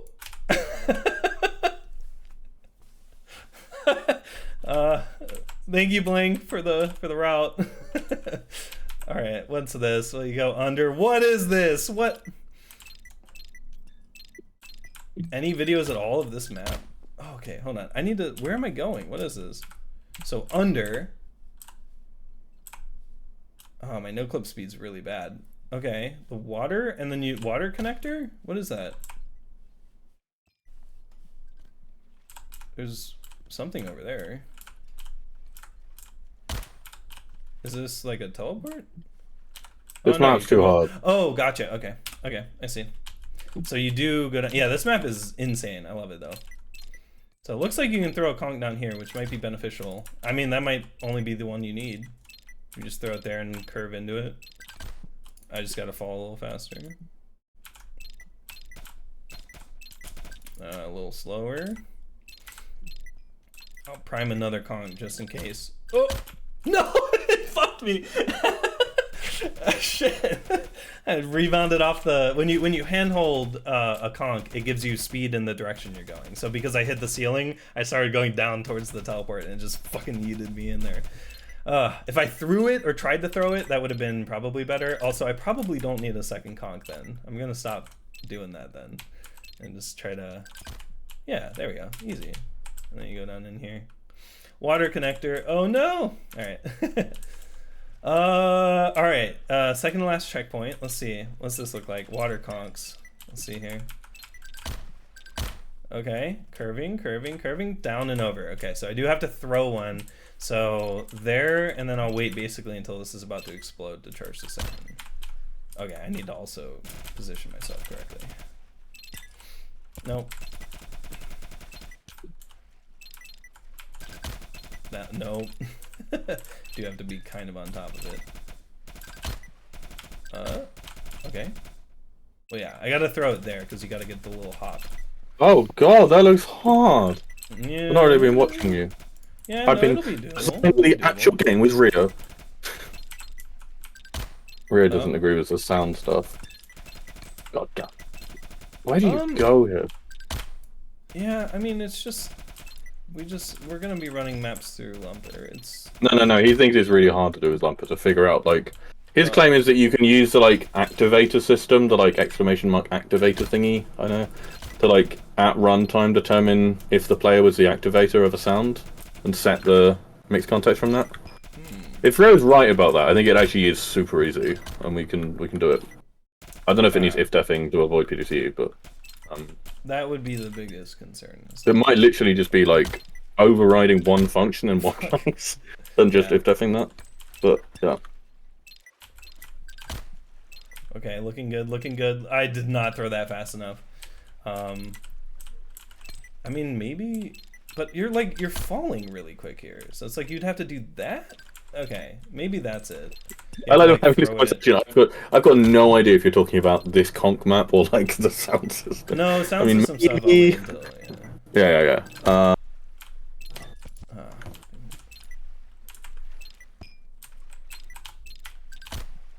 Oh, okay. So you can start swimming towards it. That might actually benefit. Like that. And that. Okay. Try number 2. Yeah, no, that's way too soon. In fact, you might not even need to charge it at all down here. Because you can just throw it like that.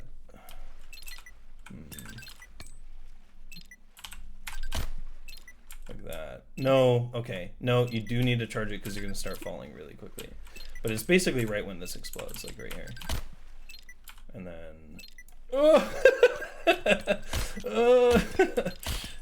It's you know, it's doable, it's doable. Ah! Okay. I love how tiny all these maps are when you go in no-clip and look around. Yeah. It has a bit on this like baby grid. Yeah.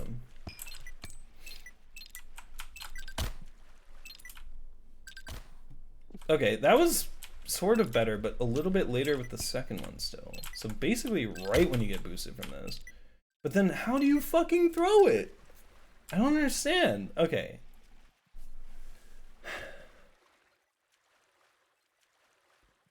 It's almost like you need to... Do you need to juggle your way over? This is definitely harder than 2, 3. Yeah, because like I wasn't even close to that one, and that was... Okay, so then a little bit later now. Like right here. And then... Now what? Because, yeah, now I'm just falling faster than it. I don't know. This one's a tricky one. Oh, okay. I've been doing that. I've been making the Minecraft villager noise quite a lot lately. It's pretty good. I need to like get a grip on myself. Get a. Stop doing that. I was listening to that on stream the other night. Really bad stream. I was just like, grinding through these endpoints, just like. Oh. I need a haircut. Man. Can I get a haircut next week? Can I get a haircut reimbursed by the collection market? I guess it is related to your work with streaming. Yeah, I mean, I stream less because people can see my like. Throw it. How do you throw it down there? By the time like I need to like super throw it down there. Am I dumb? Yeah. I might be dumb. Cause like that bounces, but like I'm in the air. I can't. Unless, do you have to throw it like off the wall or something? Am I like missing? Like you have to bounce it maybe? Okay, that's a little better. Oh, that was basically it. Okay, I understand now. You have to like snipe the edge here, and then throw it. Talking of sniping, have we shown off the railgun yet? Oh yeah, no, I can load up. Yeah, we'll show it off in a minute. Map. It's on defrag maps, I think. I think it's like you get it by default. Like I think you get it in like Ahop. So we've had this thing for ages where we have this. I'll say this when we get to it. Yeah. Oh, we have a few actual asset changes. I'll go over that when Nick's done. Yeah. What was that trail? Wait, wait, wait, hold on. It curves back around. Wait. Oh, yeah, no, okay. So if you throw the conch in there, it's just gonna boost you up again? I mean, that's probably a cheap way to do it. Is to throw the conch back in the water as you go over and hit it, and then... I mean, I'm gonna try it. Whatever. It's dirty tactics, but it might work. Oh, wait, shit. Well, okay. I would need to do probably here then. Like that. Oh, no, hold on. Probably like right here then. If this works. So like you curve. Oh, okay. Okay, it needs to be thrown a little bit sooner. So like probably a double. No, that's too soon. So a little bit before. I like how much fun you're having. Yeah, I'm problem solving. Yeah, that was it. Okay. You don't actually play this game much, right? So no. Nice to see you. And that's why I'm making it, because I want to. Yeah. Oh! I don't even know if the conch on this side will hit me, is the problem. I don't think it will. I'm just going to go back to doing this normally. Because I have a feeling this is related. Sticky jump.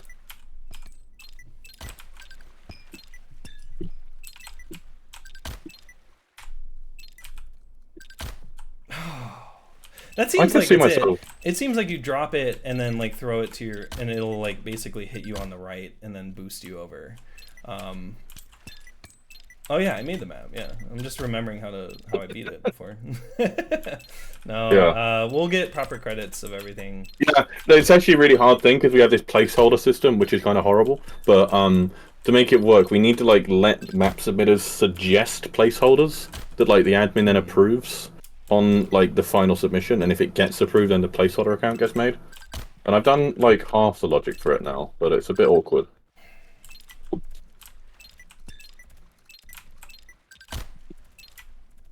But also we've got better map credits as well, so like you can give like now like give a description for someone's credit and like say what they actually did. The end-to-end tests for it are hilarious. It's like made up credits that I do. Like it's not like I don't know. Sorry, I'm talking about the game. Jay. Oh. I can get it. I can get it. I can get it. Oh, okay. I mean, if that gave me a boost, maybe that's the solution. So it is a triple. Wait. Like if I get over and then basically just throw a second conch and then prime a third like this. Oh, that's primed way too early. So do the usual thing, right? Charge it here, throw it. Fucking goddamn it. I really like that this is the last stream we're giving out keys, and like actually no one's really asked this stream. Yeah. Like one person that was doing it, so yeah. Holy crap, yeah, emojis, why do we have that? Look, that's the pair emoji I just pasted, yeah. Yeah. I didn't even realize. We might do some kind of Twitch style emojis in the future, like it would be quite easy and be quite funny to have, but that's really funny that worked. Yeah. Shout out to Pango, I guess. Oh yeah, but someone's been working on Arabic as well, so next update we'll have some Arabic translations, so we'll be able to try out that and see how well native right to left works. If it doesn't work well, we probably won't fix it. We've not pulled it from Poetity yet. Yeah, I have. You'd have to pull it down. I meant like we can even see how it looks right now, like in development, but we don't have to wait for the like update. Yeah, but not when you're streaming. It's annoying, right? Yeah, no, I mean, not on my it's actually putting it on. Oh yeah. Developers, yeah. But it's cool. How the fuck does this work? Okay, hold on. I'm gonna have to edge bug it. Probably. God, why is sticky jump so much better than Conc? Oh no way! No way! That was it. Oh my god! But I didn't charge it lead enough, I guess.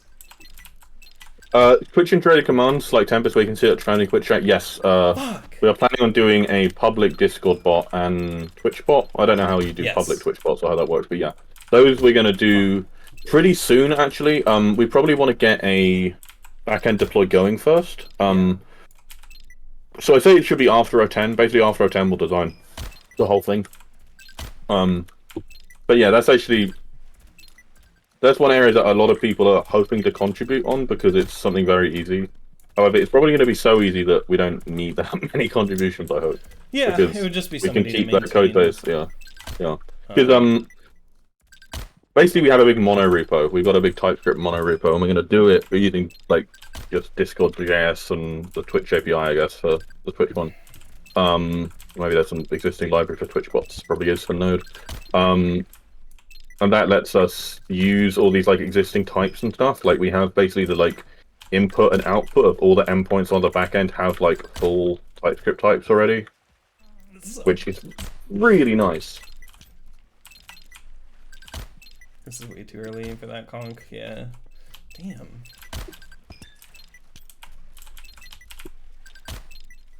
I might actually stream straight after this. I might do some dev on stream. Oh, yeah, okay. We can like, I don't know what happens if I start streaming using the same. I don't think it lets you. I think that makes sense. Yeah, so I'll just nip on straight after you because I want to get onto work. Fuck. Yeah. Kick you off the channel. Mine. No, that's fine. That's fine. Oh, what? Okay. So what? So you could technically triple it, but you have to be a god tier gamer to get like a slowdown conc. What? Okay. I'm charging the second one too quickly again. Sorry. I will beat this map. This is conquerable. I can do it. Emphasis on conc. Conquerable. Did you know Gok's name is an anagram of conc? Conc. Conc-nack. That's not true. It's no, his real name. 8. It isn't his real name either. Wait, does my name have Conc in my full name? No.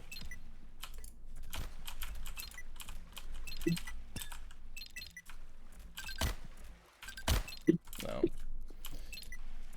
Conc-nack at the end of Gok 2? Let's go. I support it. That's right, so wonky in chat. Ah. Yeah. Oh, yeah, I'm kind of expecting it to be. Oh, that's the thing that I would really hope someone could give out. Not give out. Why did I read giving out keys in chat? I'll do one more key. This is going to be the last key we drop on a Twitch stream, or I guess we'll do the YouTube ones. Yeah. Ah, okay. That almost worked. Okay. I'm gonna like code trans. I'm gonna do this key in like Elvish. And like, so are there Elvish How will that numbers? work? No. What is the font here? How did someone add a key to the key doc in Arial?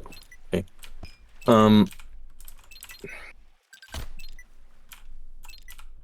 Oh, I've not even kept track. Oh, no way! I just got cornered. No way! Rip. That was it. That was it, though. Morse code key. That could be good. I'm like actually upset. I'm gonna get this and just immediately nut and end stream. Fuck. Yeah. Yep, in that order. All right. Okay, here we go. Okay, I'll show off the Railgun as well. That was but so every Z has been replaced by a J. Nice. Yeah, a verbal puzzle so that people that aren't actually watching the stream get better. I'll wait a sec before I post it so people can read that if they've got a big delay. Yeah. Okay, ready? Yep. Also, every Q has been replaced by a 4. Wait, no. Every Q has been replaced by a 3. Oh.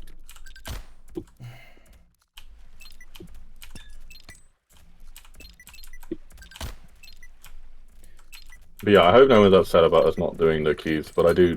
It does just. They will be. I guess people probably will be a bit, but I hope people. Yeah, there's no Francis key. I do think it is important that we don't. Like, I just hate the idea that people are spending like hours sitting here like desperately waiting for that. Like. Yeah, we want you to be here for supporting the like development and stuff of the game, but like. Yeah, I mean, I understand there's people that... I think the more, like, obscure rules we have, the more it's just... I feel like it would be frustrating. I imagine a lot of people get frustrated by it, and we do genuinely really want to get the game out. It's like we like making people frustrated by not having access, but, like, yeah. Ultimately, we will get this fucking game finished eventually, and, everyone can stop caring about keys. But...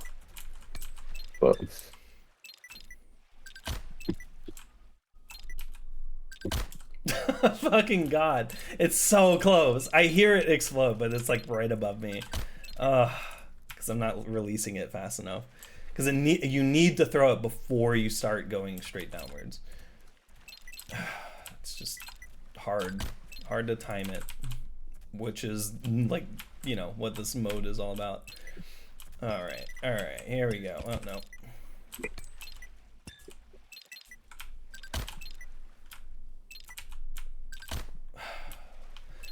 Okay, I'll give it a couple more tries. We're kind of pulling up here on the 3-hour mark. We'll finish the railgun real quick. And a few other assets as well, actually. I mean, one thing is really boring. The explosion decal is no longer, like, gooey. There's no blue goo. Yeah, that's right. We have no... I think Ethan just desaturated it, basically. Yeah. But yeah, that's a improvement, in my opinion. It's got some funny, like, material proxy, like, randomness to it, actually. That's kind of cool. I don't know what's worked. I think I'd review textures. Code review it. Yeah, no, that's too early. So 1.8 maybe?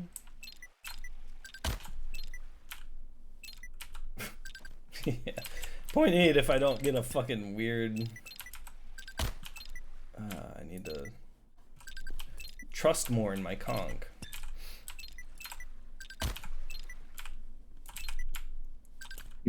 Close.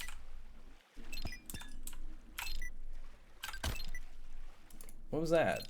Okay.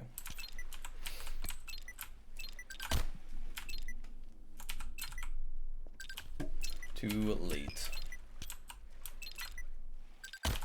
So it's almost on like the last beep. Yeah, it's like the last beep. 2, 3. Yeah, okay. That's it. That's the timing. It's the last beep. Oh. I'm probably doing extreme hard mode for this jump, but... Yeah.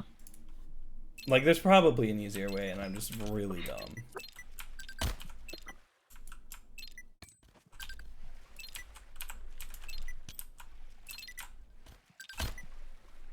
Also, I'm going way too far away for that. Well, it's just, it's keys given away in streams. Yeah. So, like, we'll still, be showing off, like, we'll probably do some, like, I wanted to look into the Twitch drops, for example, which gives it a little bit more of, like, you just have to watch. Like, that's... Yeah, maybe. Yeah, no, that's... Yeah, what we should be using. Again, it's like, I don't think it's worth us doing the time to set that up. Yeah. It's like, playtest keys are this, like, ephemeral thing. The more we don't work on it, the more time we work on the actual game, and the more ephemeral they are, because the sooner we get the game off. Yeah, and it's like all your hours and stuff for the playtest don't even really matter. How do you make it? How do you do this last jump? How dumb am I? So I need to throw a conch before I'm falling down, but I start falling down before I'm around the corner. So it's like I almost need to like And is it the angle that I'm taking? Am I taking the wrong angle for this? Twitch drops are partnered only? No, I thought we have like the affiliate, but not partner. Oh, yeah, no, that's true. Eventually, we're going to lose affiliate though, because I keep telling people not to sub without Twitch Prime. Oh, yeah.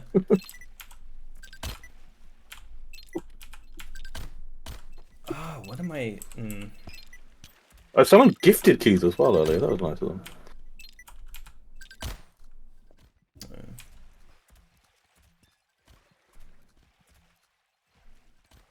So you use that wall to boost you. I see. Thank you for showing me. So you go around, but then you use that wall. So okay. So you throw this and you wait a little bit. And then you I think the hours on momentum playtest get reset. I'm afraid. I think some people say that they use regular momentum instead of playtest because they want their hours, but we're going to stop updating regular ones. Yeah, but I think they also get reset on launch too, because it's... Okay, yeah. I don't know, actually. It might be release date override, which means, yeah, you get the hours. Yeah. Damn. Okay. Yeah, the regular one, like, because we're going to set up new Steam branches soon, pushing to Steam is pretty annoying. Our CI is pretty good. CI is in like the sort of tooling programmatic setup that we use for like pushing to Steam's not annoying. Playtest app ID being its own thing. Yeah, right. Yeah. So basically, we're going to be pushing to playtest app ID, right, but not the main one, and the main one just won't be getting the updates. But that way, we can do a separate branch on the playtest. Because essentially, we just have so many people in the playtest now that we can't like completely break everything.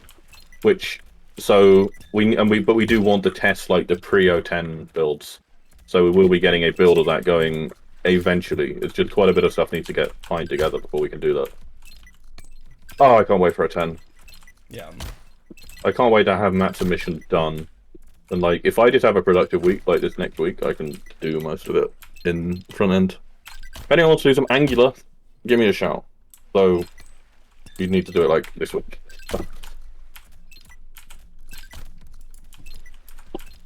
But I love Angular. I love reactive programming. What the fuck was that? Okay, I just like floated in midair. Alright. I'll give this a couple more tries. Yeah, I just can't get the third one off. You have to time a second one to boost you back up and then like basically prime the second one immediately, and then that time that it takes for you to go up and then back down. It seems like it's the same amount of luck or like timing that would be involved with doing just the double of like, yeah, I don't know. It's like go there. But like, yeah, no, say I charged it too early there, so I gotta wait a little longer. So like that, but then I didn't get over to that square. This stage is quite bad. It's hard. It's a interesting layout there, and then yeah, no, I'm not. This is gonna be the last one, Brian. This is the last Q&A where we drop keys. End of an era. Yeah. Yeah. So maybe okay. So we've done keys this stream, but we've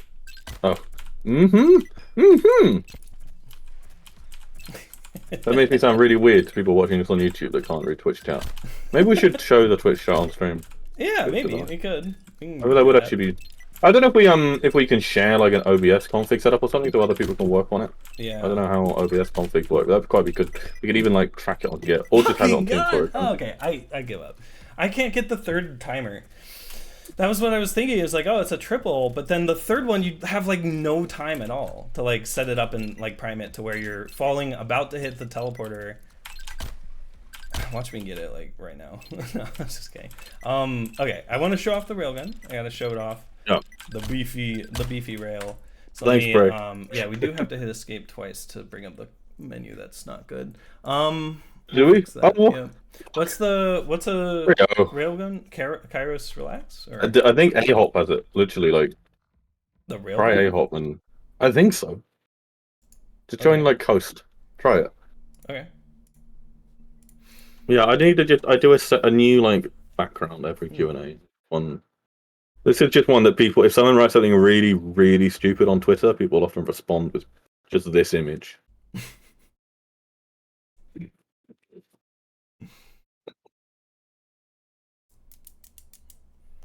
Good old map load time. We're gonna be looking into optimizing this after a couple of other engine refactors. Oh. All I have is the knife. Are you sure? Knife? Put like all weapons on, or like available thingies. Or maybe nope. Sorry. Sniper. Well. There it is. Ooh, okay, so I can... It is a noisy boy. Oh, yeah. It's a normalization. Okay. Yeah, we got our railgun. It's our new sniper. We even have the defrag needed a railgun. Nice. Oh, does that work? Yeah, great.